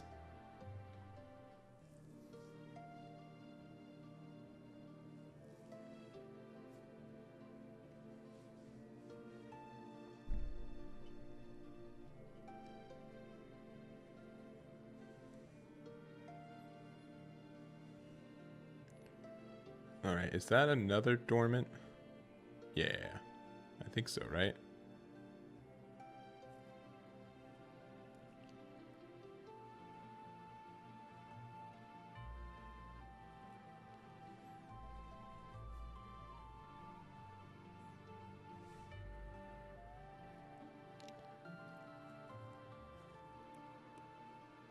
We're down to 4 life for Legends. 2 markers left on there. Playing the soon to be banned card. Look at it's the trifecta right now, right? We've got piano, we've got drum, and we got Piccolo Jr. Limited banned. All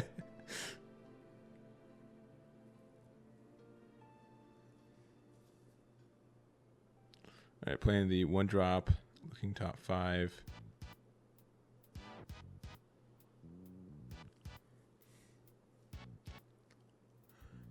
Ooh, getting another negate. Doing the evolve there to assumably get a super combo to hand. Oh no, another piano. All right, fair enough.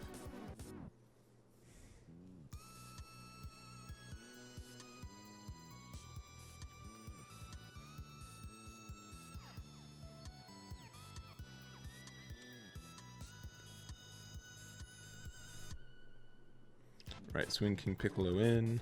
Alright, sorry, Piccolo Jr., rather.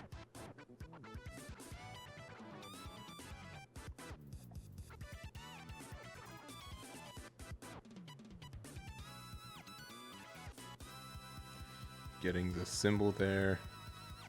Going down to 1 marker on the Unison. Playing that out.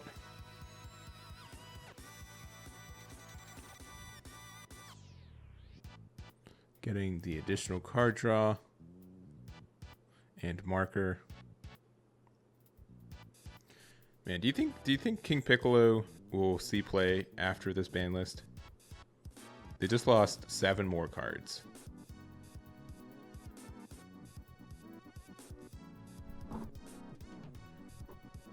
Like, what is the Unison you play when Piccolo Jr. is banned? Do you even play a Unison? Or sorry, limited to 1.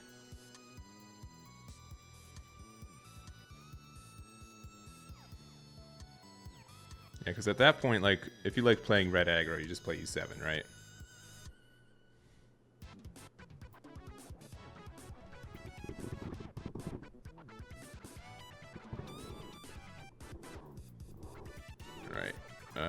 Looks like no charge. Is that right? Jake's being a little shady on his cards. He could charge something. I just couldn't see it.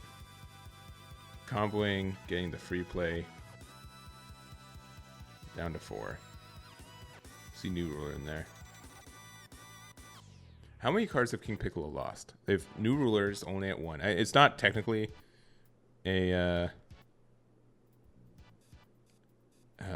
King Piccolo. It's moderately 1, right? Drum got limited to 1. It has 3 of its cards limited to 1. Playing the Frieza there after the negate. I can't believe this time in August of this year last, we had Dark Broly full power, we had King Piccolo full power, we had Aggro Sin at full power, and what else did we have at full power? Gogeta didn't exist yet. Gogeta Xeno. I guess we had Vegeta, which is essentially Gogeta Xeno in a lot of ways.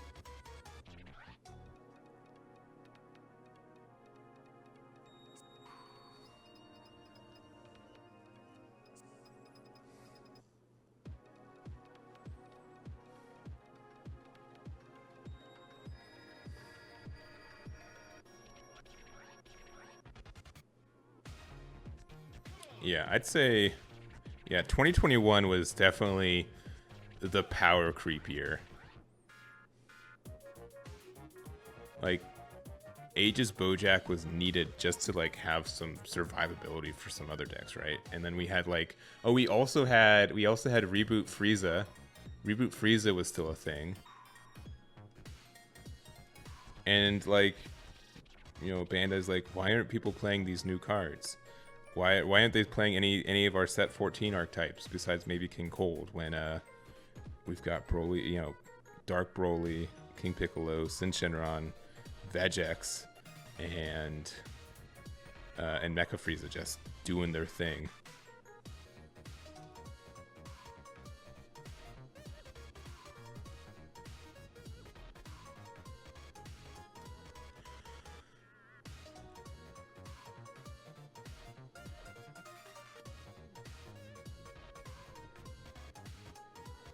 Yeah, so there's a lot of boys on Legends Field, and not a lot of cards in Jake's hand. Oh yeah, Reboot Father Son in a best of 1 format. Yuck. Disliked. Oh yeah, King Vegeta. King Vegeta just got demolished. They added 1 energy to its field card, and people decided not to play it anymore.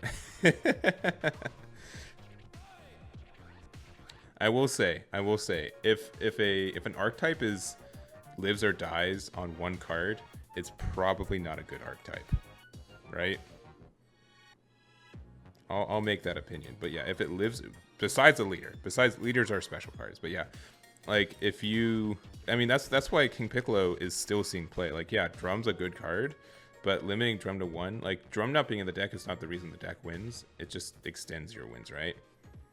if you take a deck and you ban one of its non-leader cards and it can't see play, then the deck's not good. The card it's abusing is really good.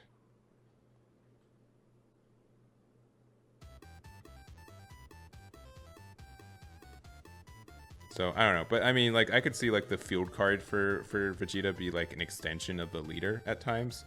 So I get it, but I don't know. I don't know. 2 cards in hand. My, that is not a lot. Getting rid of the Unison.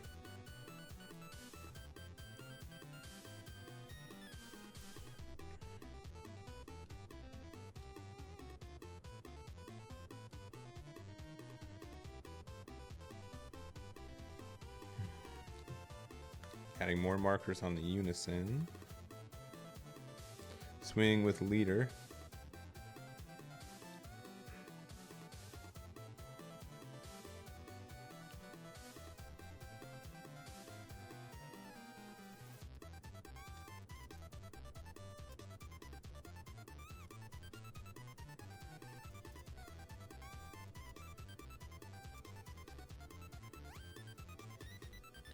I don't know. I think there are way too many burn effects in like 2021 that were existing. I'm happy that we have like early burn effects too. I'm happy they've been reined in a little bit.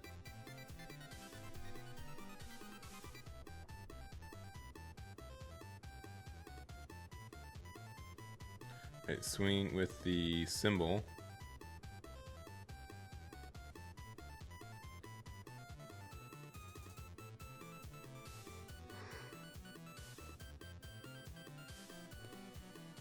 Super combo there. At least there's no Champa.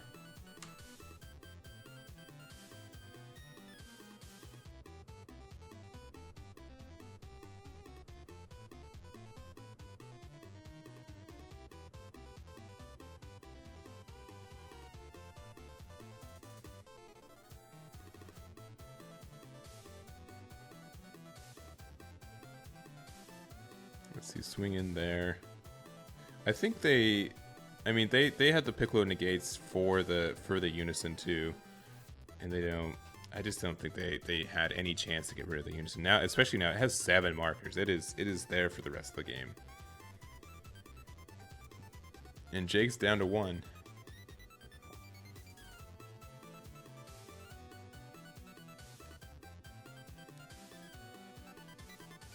Now I believe he still has his leader effect for the turn.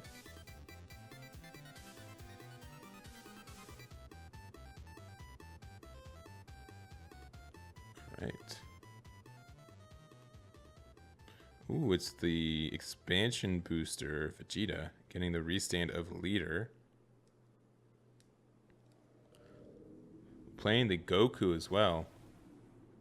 Full spice. Giving, I believe, I guess the Unison the +5. Another super combo. And you know there's like 3 more swings coming out, so I don't know. Not looking great for Jake. Oh, another one. So I'm saying, good super combo always finds another super combo. And 50K, I believe. And that, just looking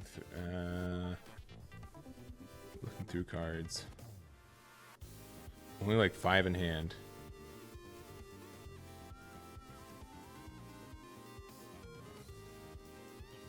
All right, and 60K.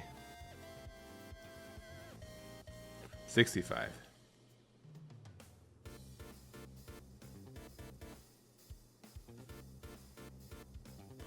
All right, 25.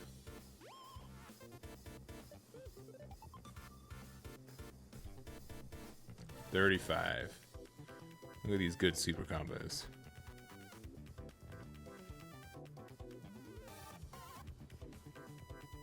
45.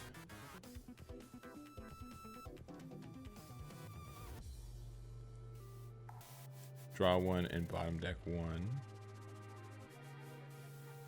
Or sorry, discard 1. So 25, 35, 45, 50. And I think we said it was 20, 25, 30, 40, 50, 60k, 65k on Legend side. Yeah, and it looks like he takes the game with that swing. So that is the match there. We're going to switch. I'm going to see if I can find another match to jump into real quick. So give me 1 second to try to find one, and we'll be right back.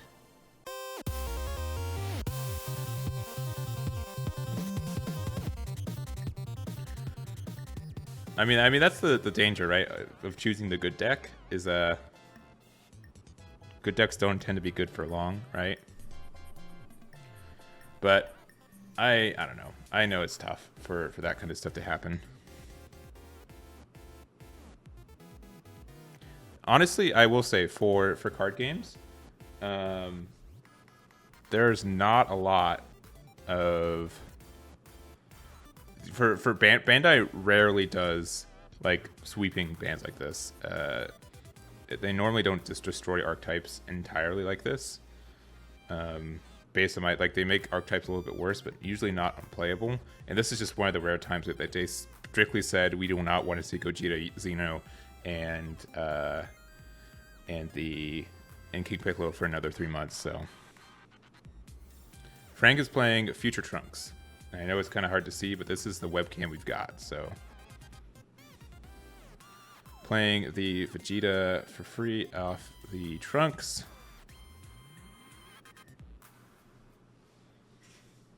Oh yeah, the 17. How big did those drop?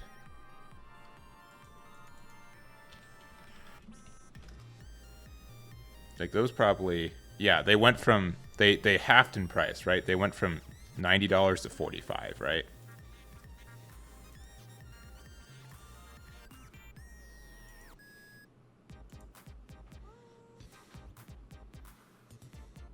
Yeah, I will say I'm still surprised we haven't seen more Unison card interaction cards. So,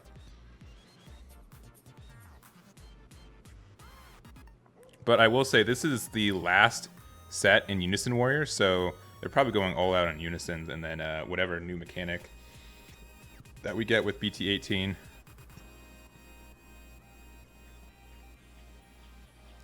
Set 25. For the record, at 3 cost, Android 17 is still playable, which, I mean, still talks about how good the card is, right? But I agree, it stinks.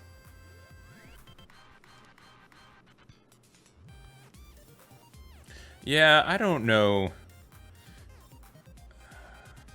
I got asked earlier if I think Zamasu should be uneroded, and what did I say? Oh, I said if they uneroded Zamasu, the only interaction I wouldn't know about was Empower. So if you try to empower Unison and they Zamasu it, do you lose both Unisons? Like, do you bump the Unison back to hand and lose your old Unison, or do you just bounce the old Unison to hand? If it's bounce the old Unison or the new Unison back to hand and keep the old one out, then I'm fine. I think something like that should happen.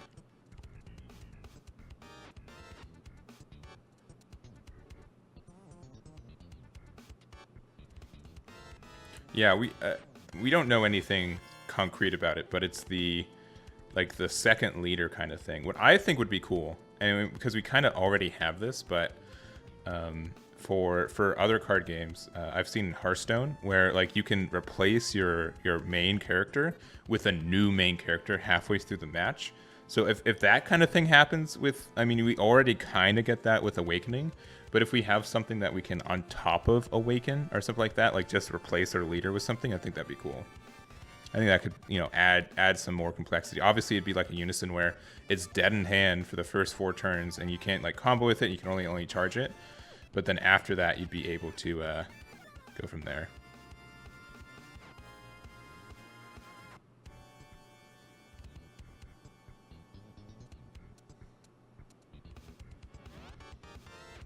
All right, well, I have not been commenting on the match that much, so my apologies there. Using the berry blue, looking at the top 7. On Frank's side, we just have the Trunks setup and I believe 6 life. And King Cold already down to 4, but King Cold loves to awaken early, likes to go down to that 4. got a big chunky hand to enable your plays for the rest of the next couple of turns.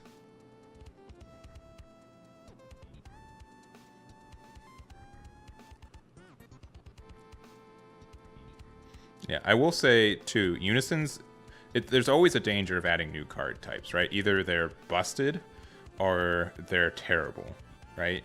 And I think Unisons did such a good job. Like, Unisons were such well-balanced cards for a long time, and they still really are. We've only had... Is Piccolo Jr. the first Unison we've had banned? Or, like, limited at all? Has anything else been hit on the ban list? I don't think so. Please correct me if I'm wrong, but they're just so well balanced for the game, and they just fit so naturally that I can't imagine like the game without Unisons anymore. Besides Piccolo Jr. I know Piccolo Jr. is getting limited, but is Piccolo Jr. the first card to be hit on the ban list? I know that we've had an errata for the Black Smoke Dragon Unison, but I don't know if I count that.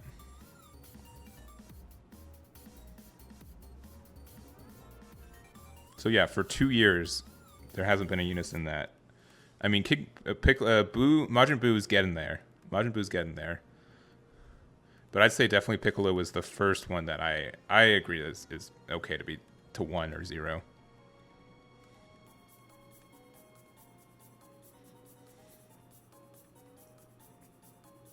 You think Green Vegito might join him? I don't know about that.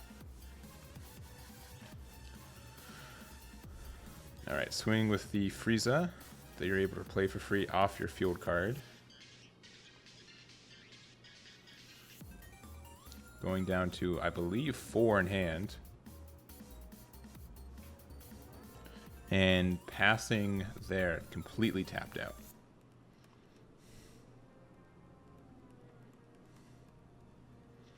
Red Vegito.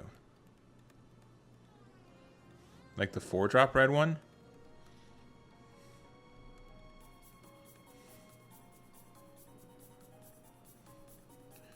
Which yellow Vegeta? Yeah, I'd say Majin Buu's like the next one, because I remember before Majin Buu, the best turn 4 play in the game was Obuni, and now Buu's pretty much beat that because of all the presence it has and just having like consistent card drop. But getting to 4 energy does take some time. So I understand like having a good reward for tapping out, but you don't really tap out with Majin Buu, which is the issue.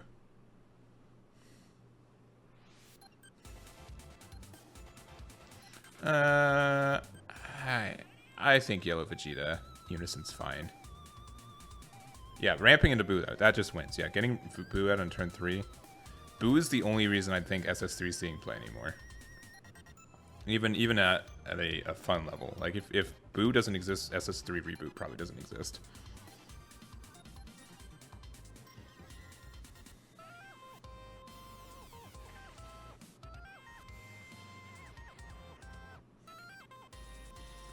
Alright, with the Vegeta out, I think they're considering using Frieza to pop it.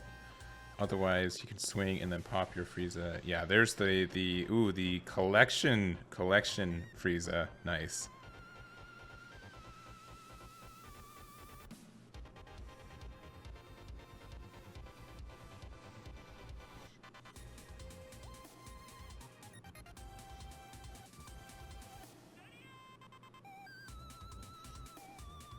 All right, I do have some like wild picks. I know the ban list is already.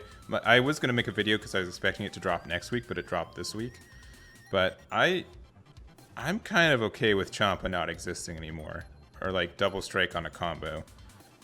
I feel like it just enables too many end games for too many decks generically. I also think Bean should be limited to. It should have a limit 1 on its effect. Those are my 2 crazier adds to the ban list. Being limit to 1 per turn, and Champa just not existing. You can argue with that one, but that's my thought.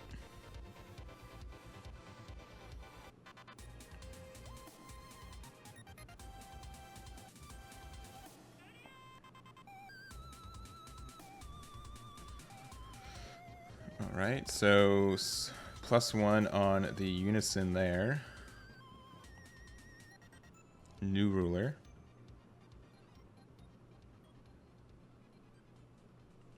I also think the Goku reboot. Two things. One, I don't know why Universe 7 Goku doesn't have a set your life down to 6 on the alternate awaken. It totally should.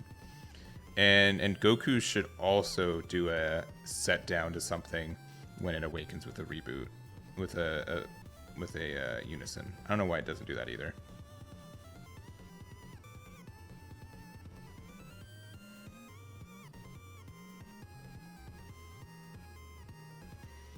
Yeah, definitely Joesph seeing a super start, and Frank not really immediately seeing a bunch of stuff there, but using the power of a Super Saiyan, alright, to rest the Unison, that's fine. That does get some value. Going down to 3 already though, my goodness. Swing with the Frieza.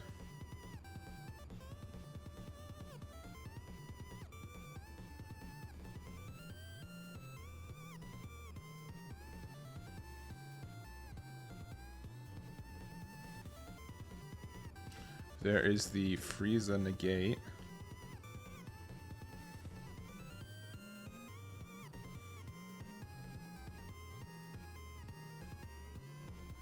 Swing with the lead.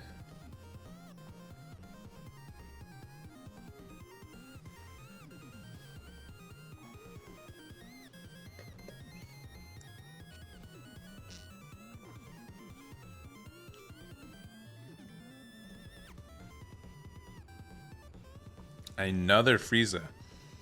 My goodness. All right, you're probably done attacking for the turn. Oh yeah, but you can rest your field cards, right? You'd have to tap 2, but you can still swing. That's very funny.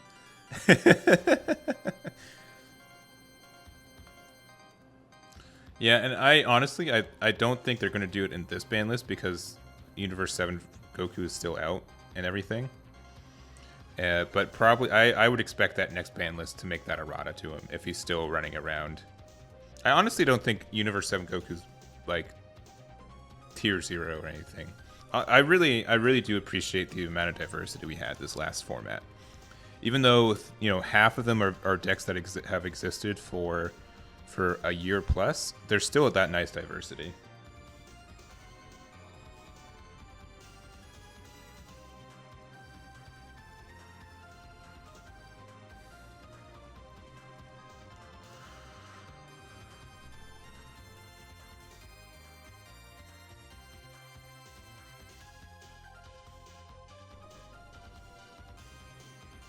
Right, comboing the Trunks.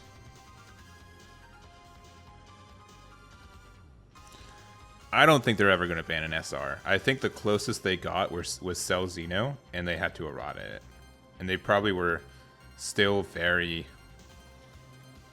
not. They probably had to convince themselves that it had to do that because. And here's the thing that I've seen this with Bandai normally.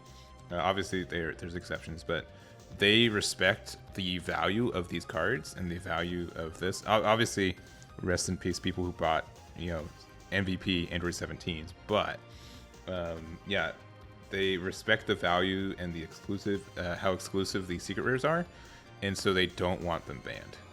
They will ban the cards that make the secret rares good before banning the secret rares. So like when a Victory Strike was a super popular deck, and it was like $1,000 plus card back then for people wanted it banned, but at the same time, banned like, well, they dropped $1,000 on this card. We don't want to, you know, the amount of backlash someone will get for banning a secret rare after just purchasing it. Like, it is such a rip. So I don't think they're going to do that. They'd have to have like a really good reason, but they've survived this long with only an errata. I guess, did Cell Xeno get errated twice or once?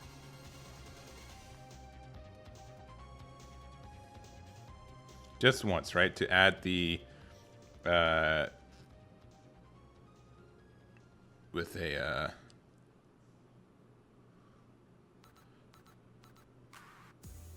let's see. Just once, okay. Yeah, because it got updated to you don't get the quad attack until you have 5 or more energy, which is fair.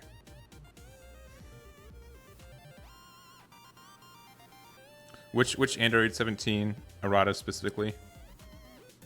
Oh, the new one. I think the short answer is that we have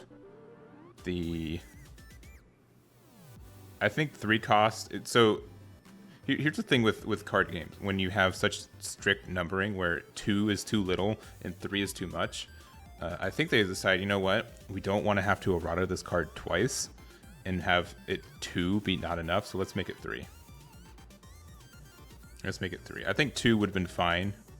I also think it's a little ludicrous that it got banned after one event, or routed after one event, but I also know that, I mean, I don't play the deck, so I'm not affected by it, and it's also obnoxious to play against, so I get it, but it's not something I was championing for at the moment.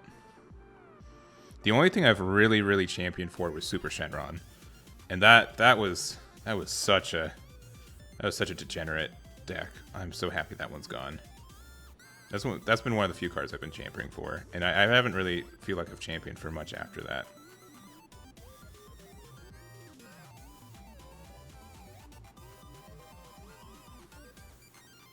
All right, Mecha Frieza to, or not Mecha, Frieza to pop the Turles. Actually, Universe 3 I think was called for. That was just bad card design. But I'm always more okay, so using the Goku Ape to rest the Frieza to get the card draw. I'm more inclined to errata a deck or something. If there's a way to just make an easy errata or ban to make the deck still viable, just not busted, that is what I want. I do not want, you know, decks being gone. And that's why I had like such a difficult time. Like when Dark Broly was doing so well, I'm like, there's not like a really good way to you know, not ban Dark Broly. And what they had to do is they had to errata like 3 cards for it. All right, so playing the soon to be banned Mass Saiyan. I think Secret Identity needs to be. I think Secret Identity being banned is fine too. For 0 energy, being able to potentially wipe a board like that is it's going to be hard to power creep that.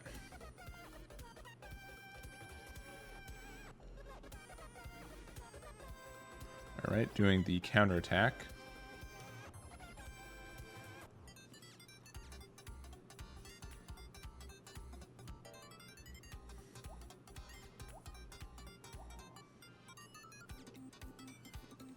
And ending turn there, tapped out all but 1. 3 life left to Joesph's 4, going on to turn 4. Actually, does he have 2 cards? No, just 1. Okay, sorry.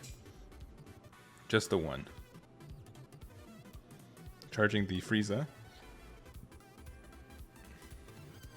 Yeah, and that's the other thing, right?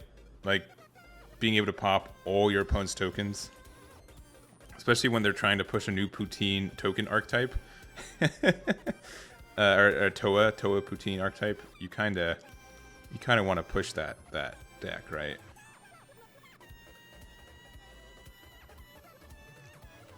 Yeah.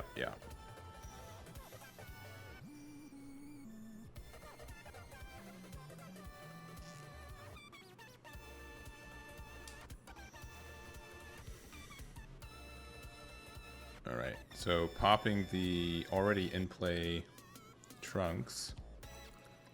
Or like Trunks blocker, like the EX evolved one. You get a discard. And it is random. And looks like about 10 cards in hand. 1, 2, okay. And choosing a Forbidden Power. So you should be not very impactful.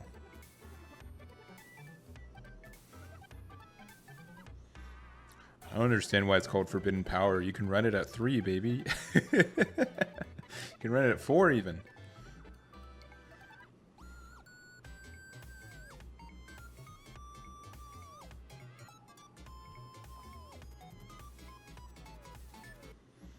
Yeah, from like a balance here, I don't know, I'm a bit of a hipster when it comes to it. I like deck building more than playing most of the time. So something like King Cold, I honestly still like King Cold, but like the idea is like, oh well, here are 45 cards. Add your favorite 5 cards from there, and then just play good at it. That's not my play style or my deck building style. So, but I do like what this deck does, and I like how unique it is in the sense of how it plays. I like how it uses field cards. It's a well balanced deck too. It's, you know, when it first came out, it won events, but it wasn't. I don't think it was ever tier 0. It was probably like 1, maybe 1.5 for a while. But it was a fun deck, and I really liked what it did and how it was. I mean, obviously, it still does well now in Unison Warrior formats. It did win the North American Finals, like Day 2 Unison Warrior only format, so. Looks like he's trying to swing for game with these Golden Frieza. It's currently at 40k, I believe.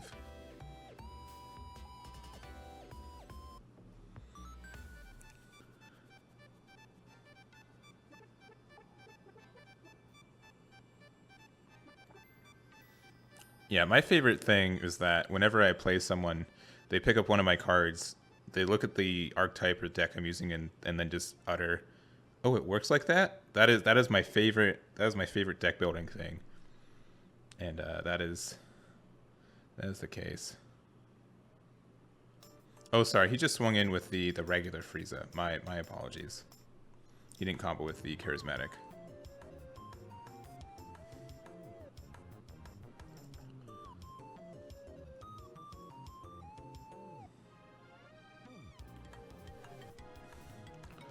It looks like he's just swinging into the Trunks.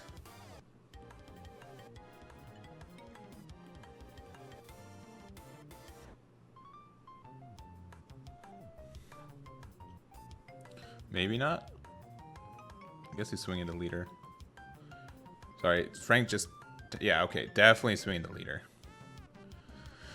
So 15, 25, 35, 45...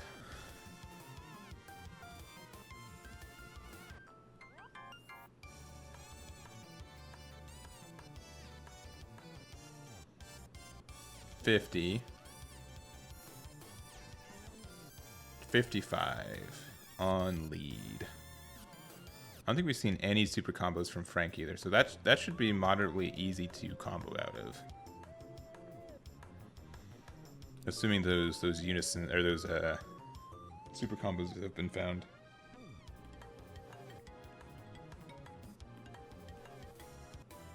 All right, there's one.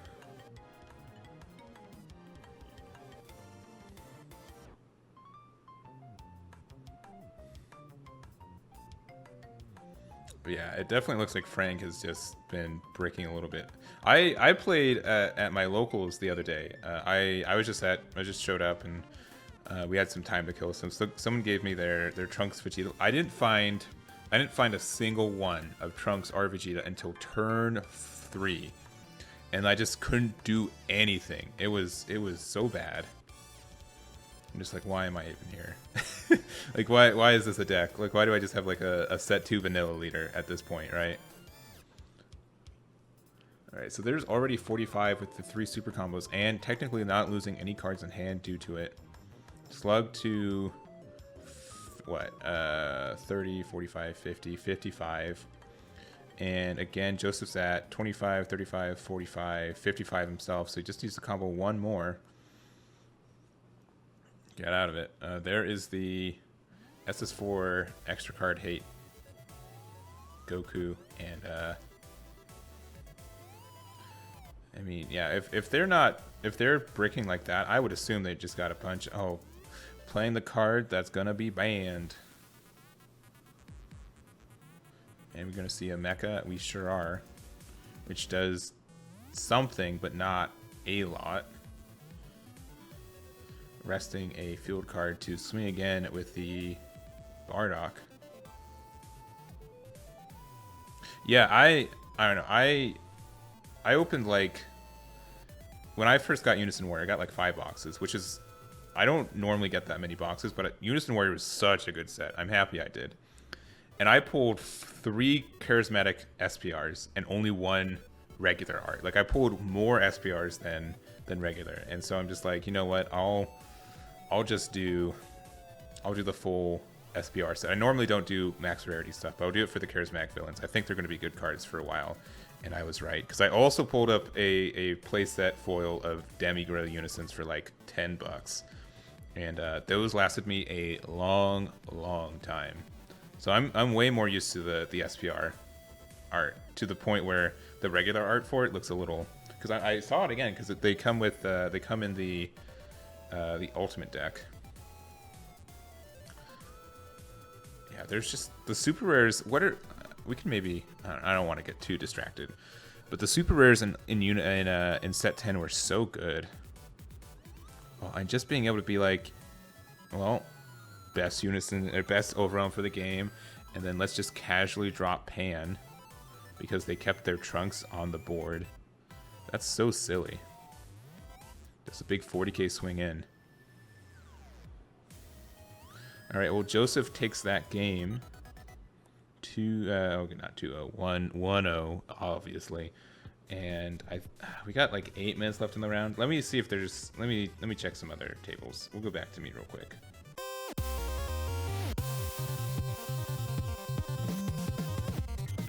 All right, did I get it right? I did. Look at that production quality. So we do have round 6, both undefeated. I'm gonna spin this bottom cam. There we go. Yeah, we do have Bryan Samuel playing Trunks Future, Trunks&Vegeta versus Legend Kerrick on King Piccolo.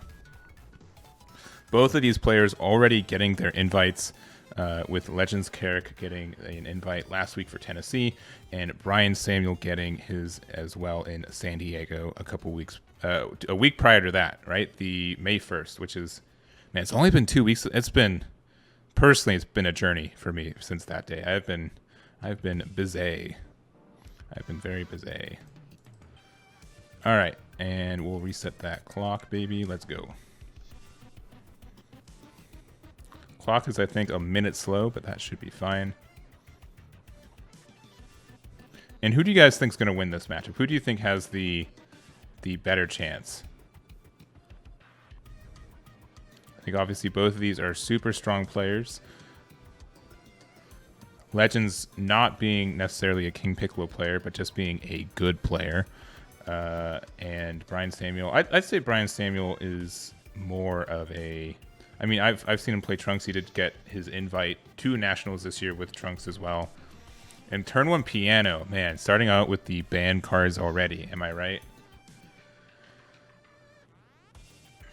Looking at the charging a Black Kamehameha, probably deciding if, there's just a big chance of like, do I need to use this card? Pink Piccolo likes to go wide. You need to get those resting. But you also want to have that energy with an extra card so you can get those Mecha Freezes out starting early too, right? So it's a trade-off there, and I think he decided that was probably the best move for him. Seeing the turn 1 Vegeta to find the turn 1 Trunks.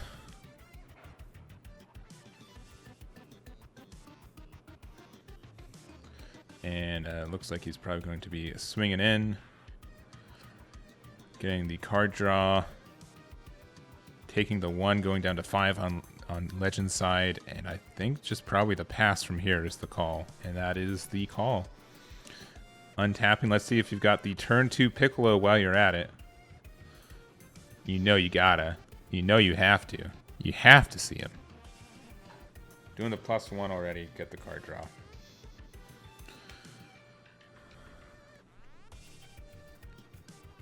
Swinging the King Piccolo in, putting a tambourine. All right, we didn't see the drum. We didn't see the trifecta yet. But we do get the extra draw with the piano. And taking the 1, swinging with the Piccolo Jr. Taking the 1 as well. Bryan loved taking the life at weird angles. So he is at 6. Let me see if I can make his screen a little bit happier. I can't. I can't. All right, getting the Awaken, getting the draw 1, and having the Vegeta underneath there for your double strike stuff later. I think Trunks and Vegeta having a double strike inherently on your leader is very powerful in a format like that doesn't have Champa in it. And just doing the evolve there. Getting the draw 2. And then swinging with the leader, getting King Piccolo, or not, Piccolo Jr. Is that technically Piccolo Jr.?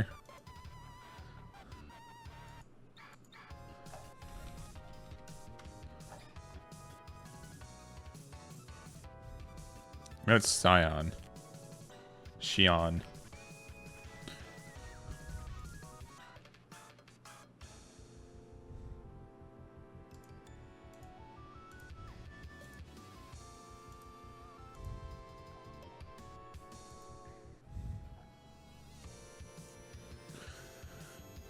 And just having to pass there. I mean, having the Trunks out is nice. It does kind of impact the King Vegeta a little bit. But yeah, not even being able to pressure the Unison that much is not great.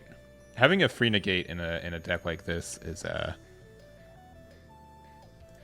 it's very good. Very, very good. Playing the 1-drop King Piccolo. And then about to get poutined.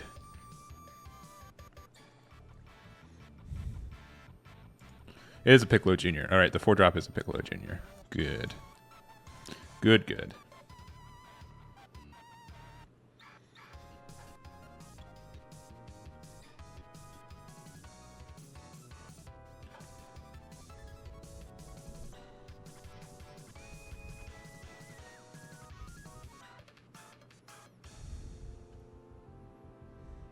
And the poutine has not triggered this turn yet, so if you swing in and you combo with a card from life, it will come in rest as well. Because Poutine is, again, not triggered for the turn. Piano gets the draw. That's 2 piano draws so far. Drawing 3 more. Getting the recovery and the flip.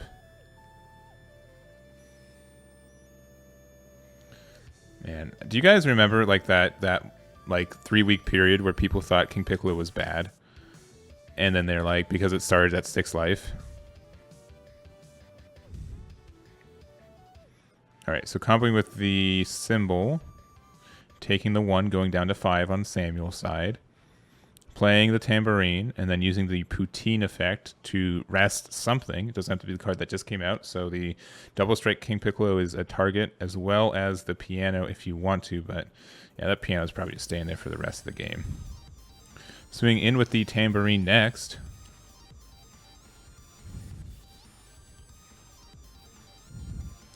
And getting some thinking.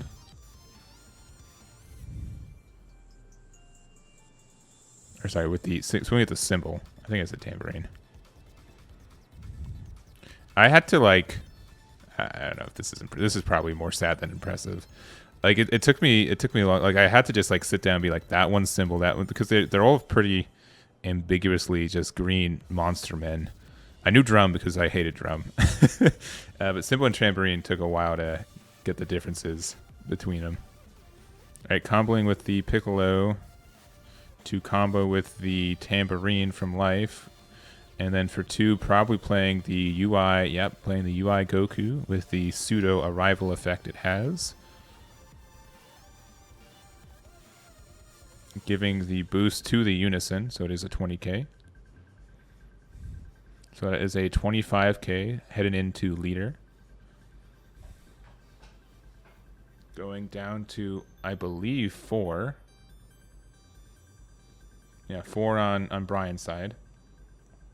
Most people take all from the top row and all from the bottom row, but he has 2 rows and he wants to keep them even.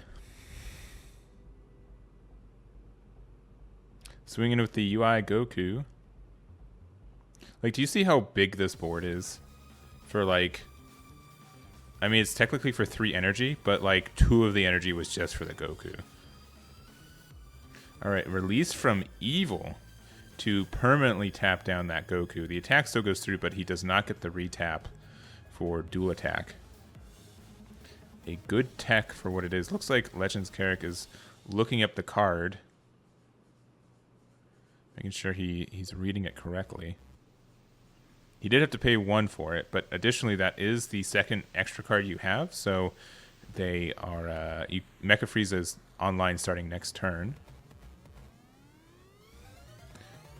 25k with the piano, deciding that you've got enough value from that piano. A Krillin super combo there, putting a card to bottom to draw 2. No, so Release from Evil, it does not restand. If it said negate its effects, then it would not. It would still restand because Dual Attack is already activated. It's still processing. But for Release from Evil, it strictly says... Let me make sure, actually. You know what? I'm not... Let me get off my high horse. Let me make sure. It can negate its skills return, and it can't be switched to active mode until the start of your next turn. Yeah, so it not only negates Dual Attack, but even though Dual Attack is still processing, it's strictly saying you can't restand with it.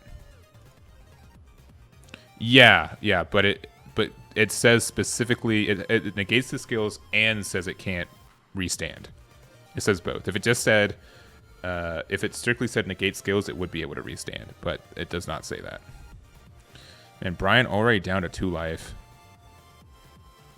We still haven't seen an overrun play, and we still haven't seen a Kai, assuming like a Time Patrol Pan, which assuming is the card of play. So getting the block there, it is a 25k with the boost there to a 19k blocker, and he is going to combo out to make sure it lives. And we're going to see good old... I don't think there's enough cards in drop for Bardock. So okay, looks like it's just end of turn. And Bryan already down to 2 life on the start of turn 3.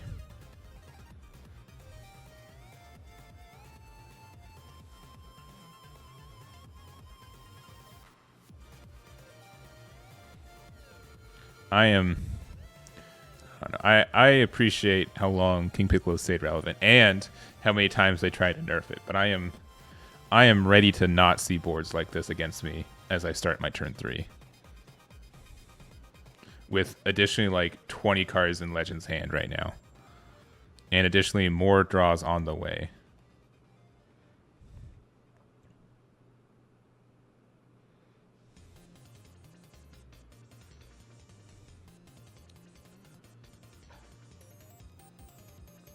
I will say, King Piccolo is not something I was championing for any, for it to leave the meta, but I'm also not upset that it is. I'm not a King Piccolo player, so I'm biased in that regard, but it's not a matchup that I necessarily enjoyed playing against, but I'm also not someone where I don't think an unfun matchup should be enough for it to be banned.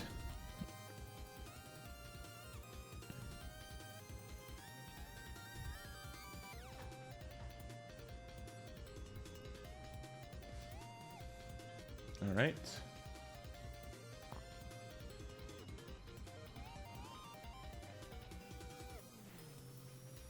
And hopefully Bryan does have the Vegeta, and that will be able to pop some more dudes. You do indeed. So you can swing into something. Oh, but the Yamcha. I mean, you still swing with the Vegeta, it still pops something, so probably the Goku.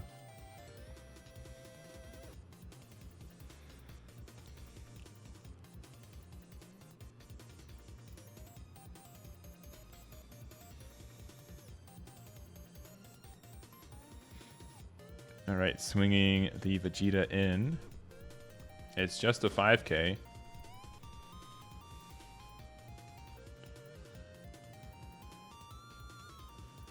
Any response, any blocker negates.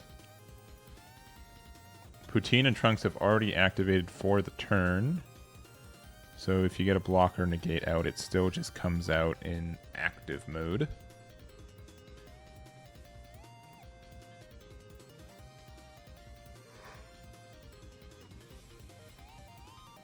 And there it is, taking the other one from life to hand. Going down to 4. You still get to pop the Goku, which I think is the fair choice, though. a double strike Piccolo on the other side is not your favorite thing to see. And what do you do here? The thing about yellow is that it has like a lot of smaller floodgates, but it doesn't have a large floodgate for what this is. Also, is the red Vegito still in meta for this? I think it is. Oh, yeah, okay. I was thinking about the turtles, and I was like, that's you gotta tap out for it. And I guess that is the play. So tapping out for that, popping 2 more things on board. Now, where do you swing? I think you swing into Piccolo, because you know that he can EX Evolve next turn on top of it. The 1-drop pink Piccolo. And he's just passing there. Wow. Saying that 5k on board is more valuable than trying to pop a 1-drop that can EX Evolve and find your next piece.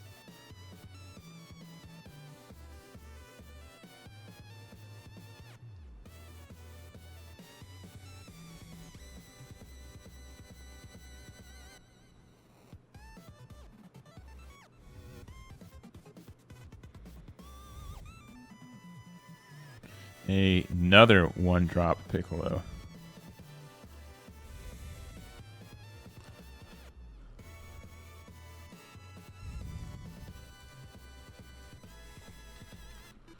Let me look at these lists.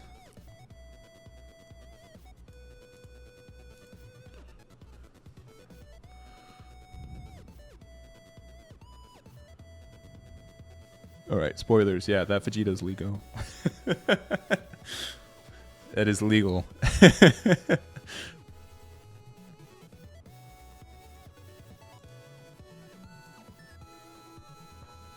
Alright, and okay, the pan. The pan is a floodgate. And it's definitely worth tapping out for, especially even though you're only at 2, you know Champas don't exist. And there's nothing that's 15k to pop the Piccolo Jr.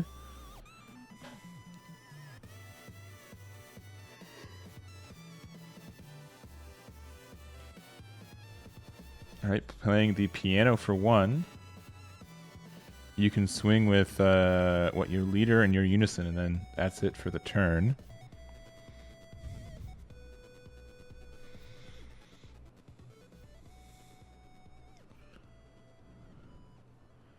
+1 on Unison, going to 6 markers.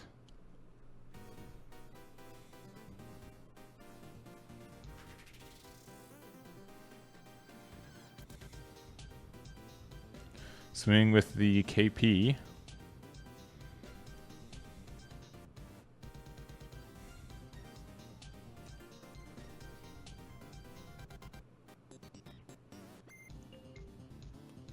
Taking the block and putting the tambourine, or sorry, the cymbal. Ugh. Cymbal. Keep it together, Egman. You got like one more event where you got to memorize these guys' names, and then you're done. It's the last one.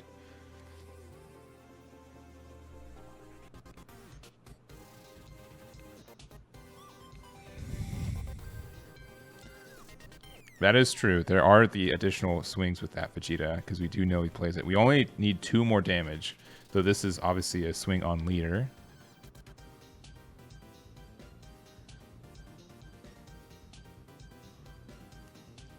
Is the red? Yeah, the red one's a 5k combo because it's a Cybermen one.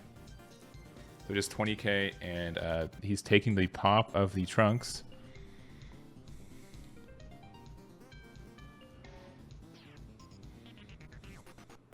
Right, using the tambourine to put a, putting a symbol to put a symbol underneath it. Get the extra card draw.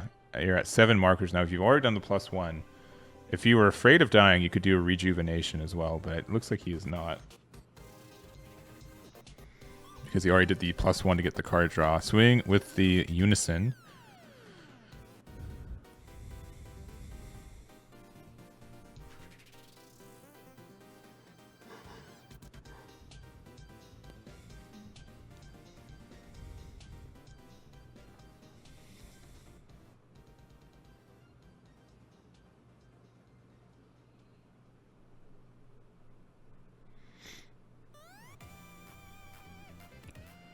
Alright, and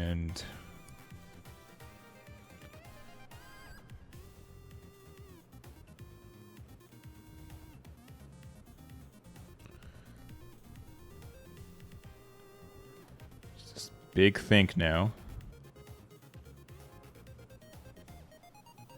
All right, super combo to 25 to draw 2.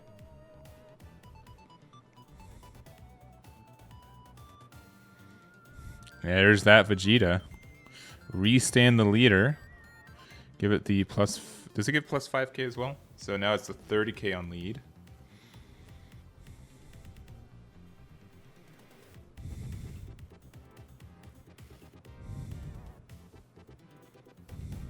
I will say that restand is essentially a Champa in a lot of ways. It lets you do 1 more damage for 1 because it lets you do 1 more swing. So comboing out and using your double strike proc to survive it, I think that's the good call.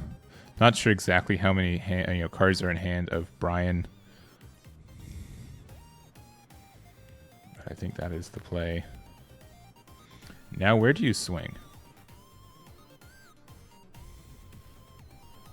Where do you swing from here? And what's the secret rare for Legend? I don't know. Oh, we know it is. It's spoiler. It's the Vegeta, right? So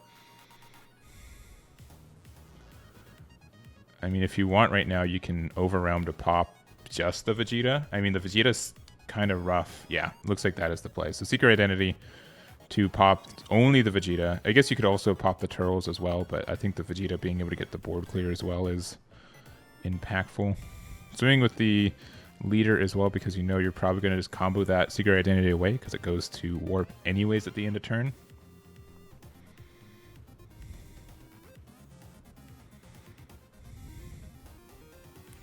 Again, like, there's no Champa in game, so it's it's interesting situation. Yeah, comboing the Mass Saiyan because you are losing it at end of turn anyways, so why not? And still 8 cards in hand for Legends. And Samuel's going down to 1. Drawing for turn. And I would assume, I don't know if Legends is playing Violent Rays, but if he is, it is the Violent Rays turn for sure. Additionally, setting him to 1 means that if Legends does have that Vegeta secret rare, he just wins the game next turn. All right, swinging into leader, getting the negate there.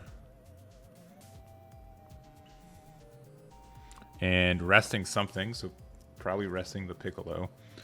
If you want, you can steal... Actually, you can't even steal the piano, right?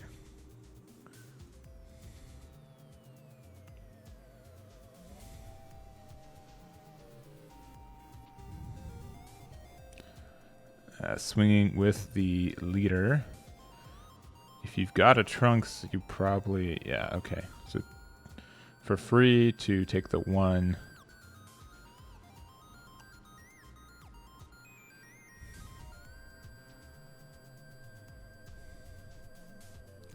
Play the Vegeta for free to play the Trunks for free.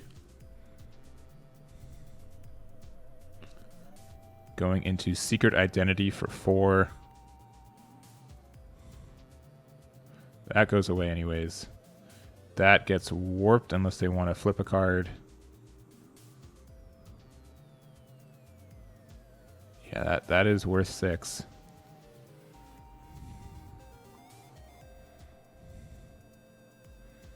So far, there are 6 cards getting eroded, banned, or limited next set. And we've seen, what, 3 of them? We've seen the Secret Identity, we've seen the Piano, we've seen the Piccolo Jr., and we're probably going to see an SS4.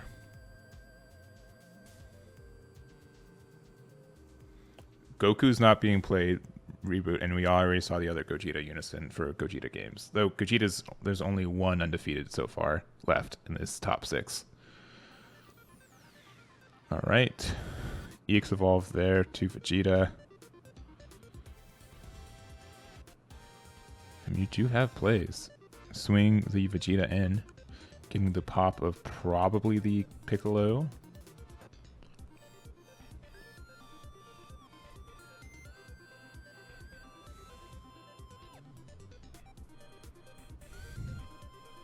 Yep.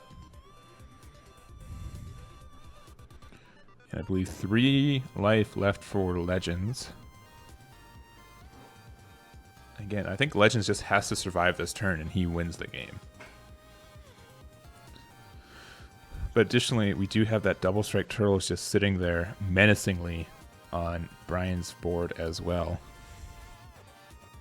Going up to 25k.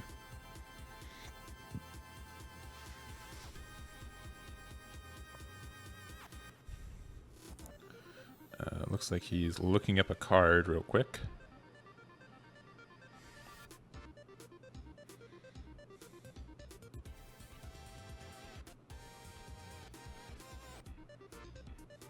All right. Doing another super combo there. Drawing 2.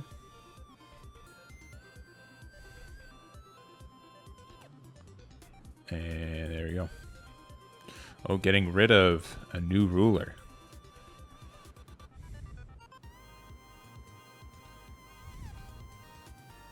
All right, swinging big old double strike. Another one.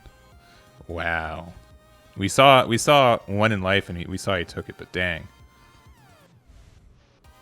This is where if you had the Trunks to EX evolve, you do that. You should have done that first to make sure that that token comes in rest. Though, I mean, you can still steal the token with the pan. And then if you have another source of double strike, you're fine.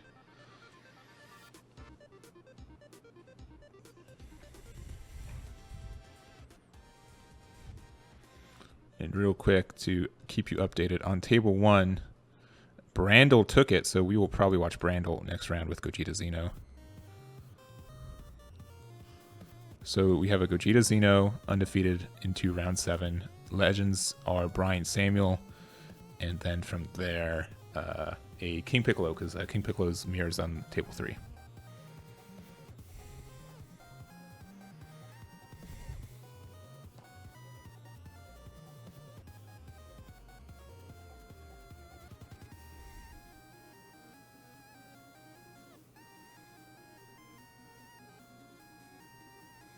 And just in the think tank. You've got a couple minutes to do it. Yeah, so this Brandall, so you're undefeated, obviously. This is table 2, so this is also undefeated. And then table 3 is a King Piccolo mirror match, undefeated. So we'll have 3 undefeateds going into round 7, which means whoever gets paired down, if they are out, they're done. Ooh, okay, there's the Vegeta play. It doesn't have 15k or less, so you can't, it doesn't interact with that. Yeah. So you get to draw 1 because I think you've already done your Vegeta play for the turn. Yeah, so see, if you would have had that Trunks out first before you did the play, I mean that token would come in rest mode. So I think a small timing error with Bryan and just passing there. 2 energy up, and there it is. Yeah. Vegeta just wins you the game. 2 Mecha Freezes in hand. What else do you have? Yeah, I think you had to have. I don't know. He's still got such a chunky hand. He's such a like a very comparable hand. But man, that Vegeta just wins games. Oh, if you had the man, Trunks may have been the play too if he had it. You have to tap out for it, but you kind of had to believe that that was coming. I don't know. It is a tight match.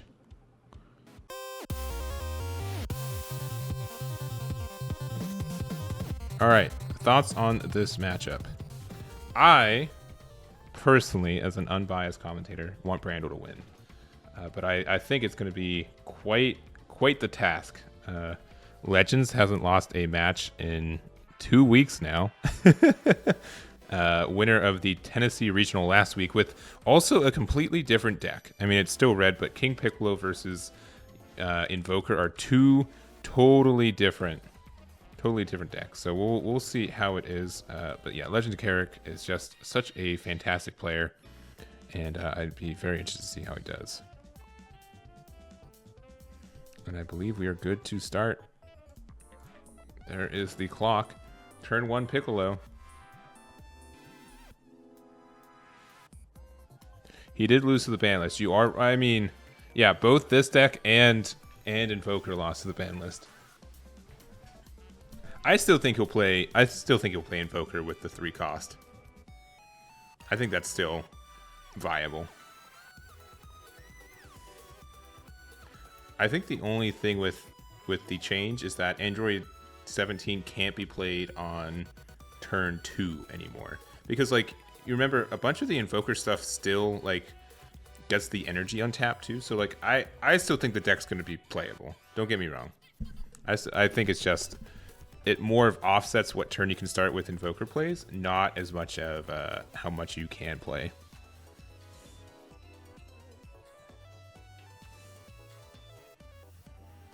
Alright, you do get that Xeno turn 1, though. That does feel pretty good, popping the Piccolo. And just a big double strike turn 1, swinging leader next.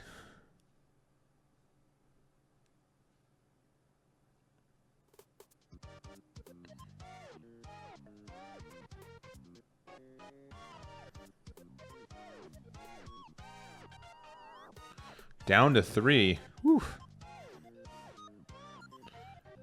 Love to see it if your name is Brandall. Which you will know who that is if I show the names like that.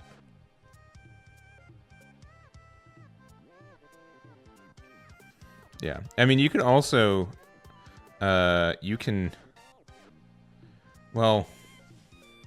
If you awaken, you lose Invoker on your leader, right? If you give your leader... Invoker and then you awaken, you lose it, right? You lose it for the turn? Is that how that works? I think that is how that works. So you can't even do that. You'd have to have a Beerus super combo or Dimension Magic. But I mean, like, still, I mean, it still works, right? I think it just means you can't also, like, untap or tap 3, awaken, and then do that. Because Invoker's a draw 3 and tap 1, right?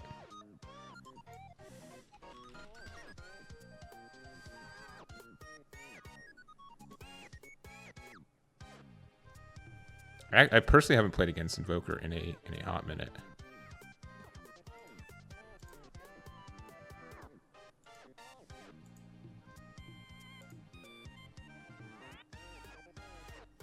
I'd have to check it out. So we do see the Piccolo Jr. did get set up, and then there is the counterattack there. So he has to also pitch a card because of the Goku. And another Piccolo there.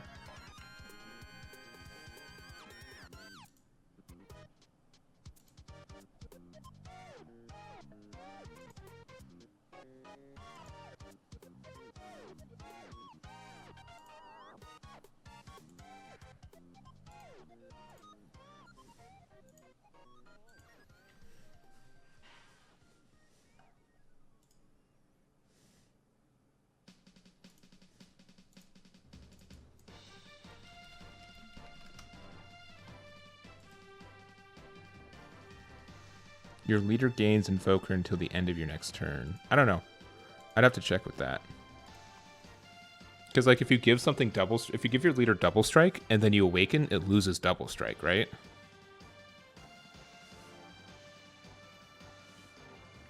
Alright, Brandall getting the awaken there. Man, Kerrick already down to 2 life. Yikes.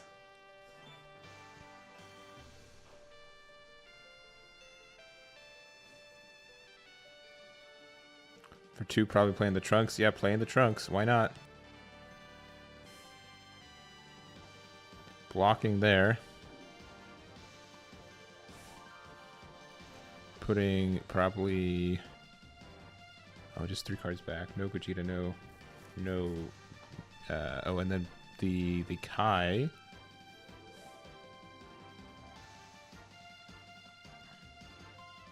You do get the Awaken there and the Recovery 1 with the King Piccolo leader. You do also have the Drum card out already too. So that can Give the minus to the Trunks so you can't get that other swing. And it's 3 life to 4, and I think we're passing with 3 energy back to Legends.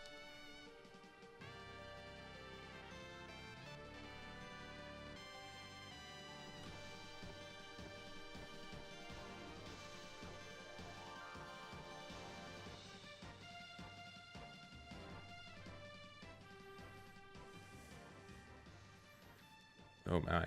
So going for the extra SS4 Bardock. Casually seeing 3 cards that are affected by the ban list on the board at the same time. And 2 more that have already been affected by it, with the Drum and the Goku both getting a Limited and an errata respectively.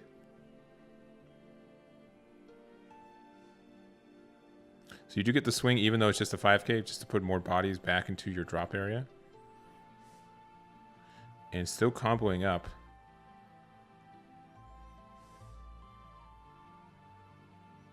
And I believe that's just 10k.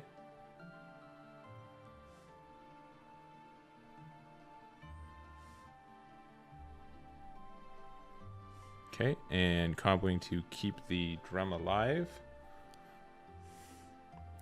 You still have 2 swings with your Bardock. Swing 1. Another one. Wow.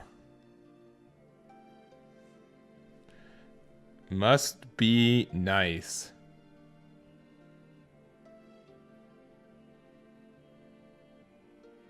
Must be nice. Swinging number 2. Blocking with it. Okay, adding another token there to get another swing with your Mira. And probably swinging, what, at the Unison? Unless you think, like... The Unison only has 1 marker on it. Yep, so getting rid of the Unison. Man, that's such a good play by Brandall. Kind of baiting that out and just saying, hey, I have 1 more swing you don't even know about. I've already used my Overwhelm, I've already used my Trunks, I've always, already used all of that. And obviously... not out of it. I don't know what secret order that Brandall is using either, but with 4 life, and I mean, there are cards on Legend's side, but not as big of a hand size as we're used to for King Piccolo. No Unison out either. And I'm thinking he's just in a good spot. I don't know, never mind. Legend has an accordion in hand. Never mind. He's playing That's Amore.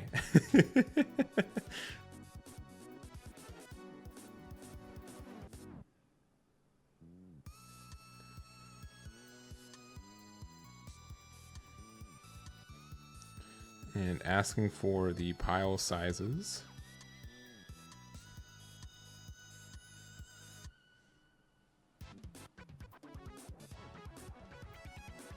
Yeah, I know Brandall's been playing Gogeta Xeno for a very long time.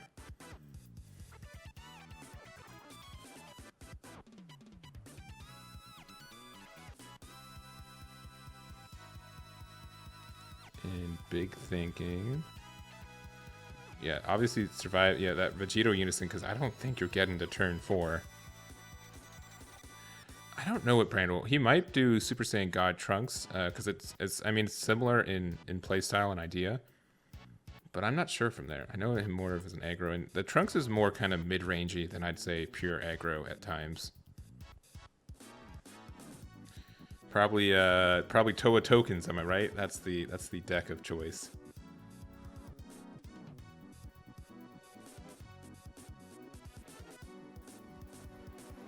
Yeah, in this matchup alone, we will see 5 of the 6 cards that are getting hit on the ban list. The only card we're not seeing is the Goku leader, which, well, obviously. We're doing the counterplay there, especially before they play like a Piccolo Jr. or something. Yeah, I know that Brandall used to play like the SS3 reboot stuff when Galactic Buster was a thing. I don't know. Brandall just seems to inadvertently jump between decks that get banned like a couple weeks later. Oh, swinging with the piano. Interesting choice.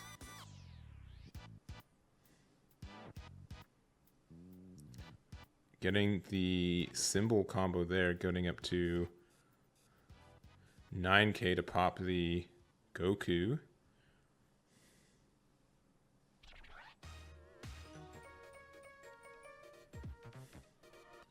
Yeah, used the Reboot leader as a token. You're right. That's true. That could happen.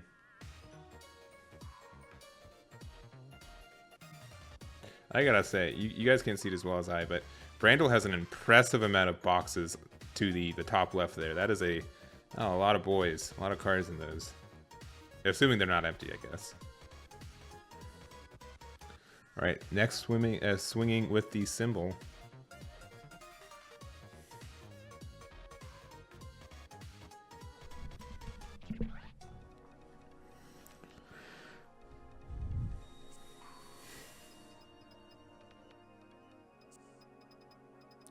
We do have a Vegeta and a there, and then for 2 playing your UI signed Goku,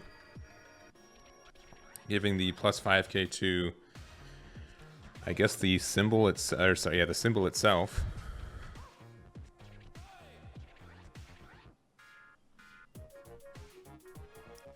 I think Super Saiyan God Trunks will probably be the natural pivot, but we'll see. We'll see if it fills the void.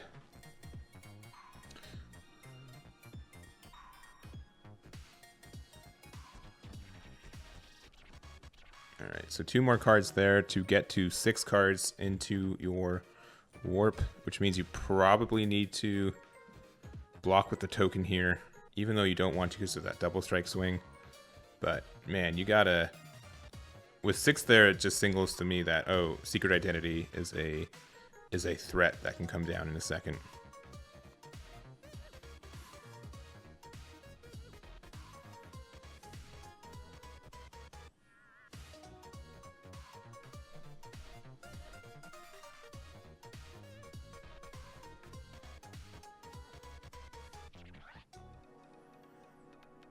All right, thinking on the swing.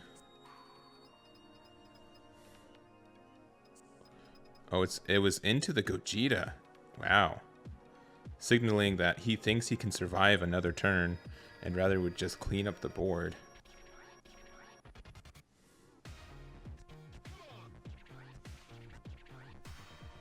Interesting.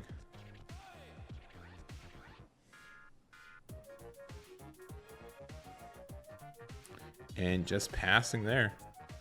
Putting the mirror down to 2 tokens. Which doesn't really do anything. All right, overwhelming the Goku to add a Gogeta to hand. Seems pretty good. There is 1 blocker on Legend's side. He can also use the Skyon, however you say the guy's name. Piccolo Jr. 4 drop that he already has on board. Oh, getting to pop the drum as well. That is a good hit there.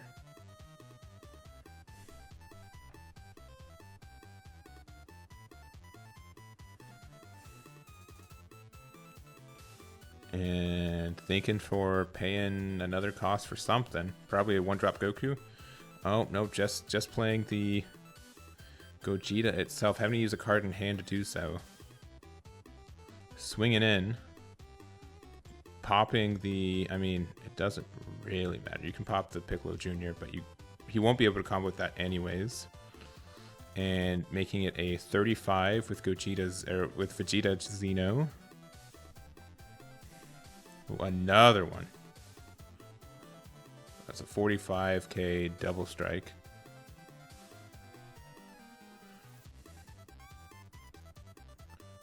And just going deep for it. Dang. This is the game. Oh, that's right. It's also blocker. That is very fair. I forgot about that. All right. I think that's it. GG's. Brandall takes it. in a quick 15-minute smash. And that's how you play this matchup. You just go face. Brandall saw all the pieces he needed, and he's currently undefeated. We do have one more table. We're going to scooch over there real quick and see how that goes. If the pair down wins, if Joesph wins, the tournament is over. If not, Brandall needs one more game to take the tournament. So give us 1 second. Let's see if they are okay to be on the stream. All right, so just played the Spirit Boost Goku, gave it the Spirit Boost effect to give it double strike. So this is potentially the last swing of the game as well. 25k, 35k with there, because they are down to 2 life, and this is a double strike. Another one. So 25, 35, 45, 50k so far in this combo.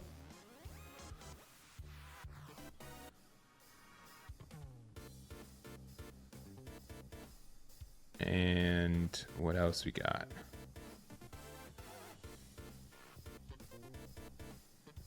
Yeah, so we're at, I believe we're at 50 right now. 55. 60.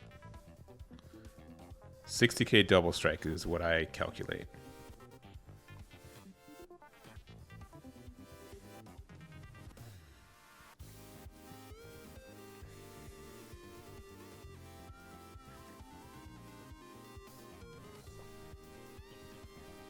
They shifted to the King Cold Gohan.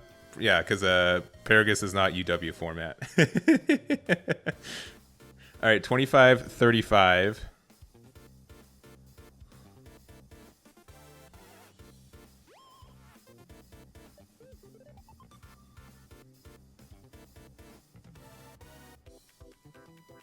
$40.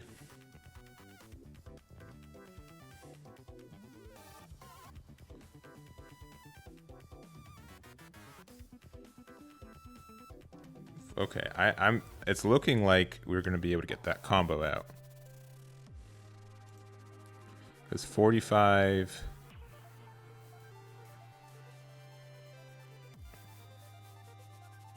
Yeah, that is the combo out there.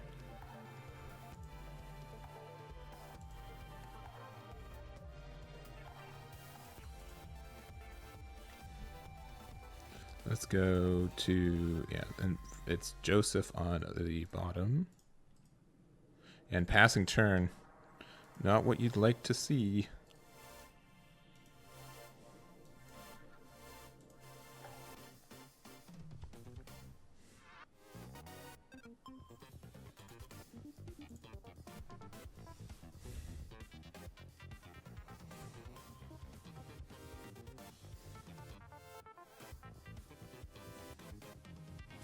And it looks like 6 cards in hand to... Man, Anthony's still got like 7 cards. My goodness. So good. Alright, also Pan's good. That is a good card. That is a goodie.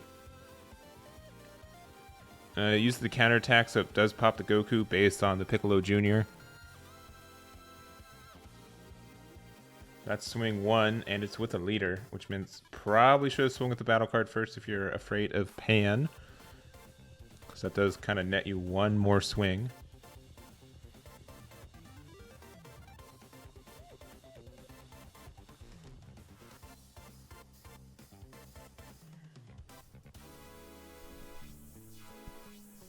Alright, comboing with getting the top deck and getting the combo already with the top deck card instead, using the symbol for it. So just a 20k. And, ooh, a Champa Destroys. Which, does that do anything on the opponent's turn? It just makes him discard 1, right? And then get the extra 5k. It's like a Cell's Earth Destroying Kamehameha on the defense, I believe. That is true.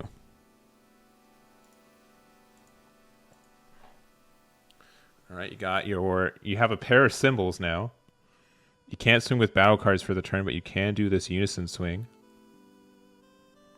And just hard negating there too. Not even letting and getting the pop there on one of these symbols. They are 3 costs, so you can't pop. Unless, unfortunately, they're not 2 costs, so you can't get the King Piccolo in that. And that is it. That is the turn there. Just 2 damage away. You already have Golden Freeze on board, too. A lot of good things in play. Looking like not even choosing to do the charge. So, assumedly using Frieza's effect to pop a dude.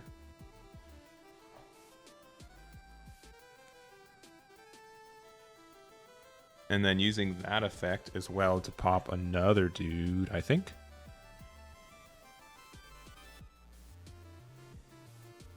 Or is it it's a random discard. Oh, only 4 cards in hand. And you gotta get that 2 damage. Ooh, it's the secret rare. Dang. That is the card you needed to not get hit.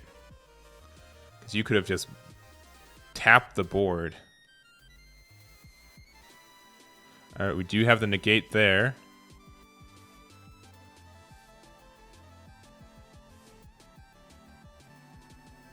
Alright, another one. Swinging in there.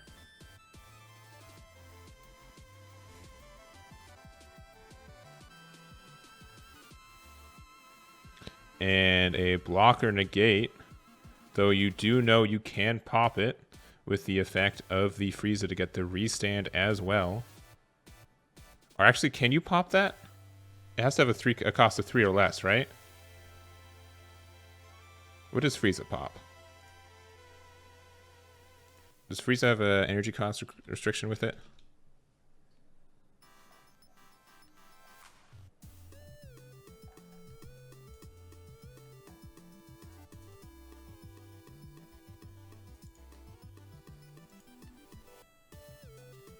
Let's see. Okay, no energy restriction. Okay. Cool. Cool.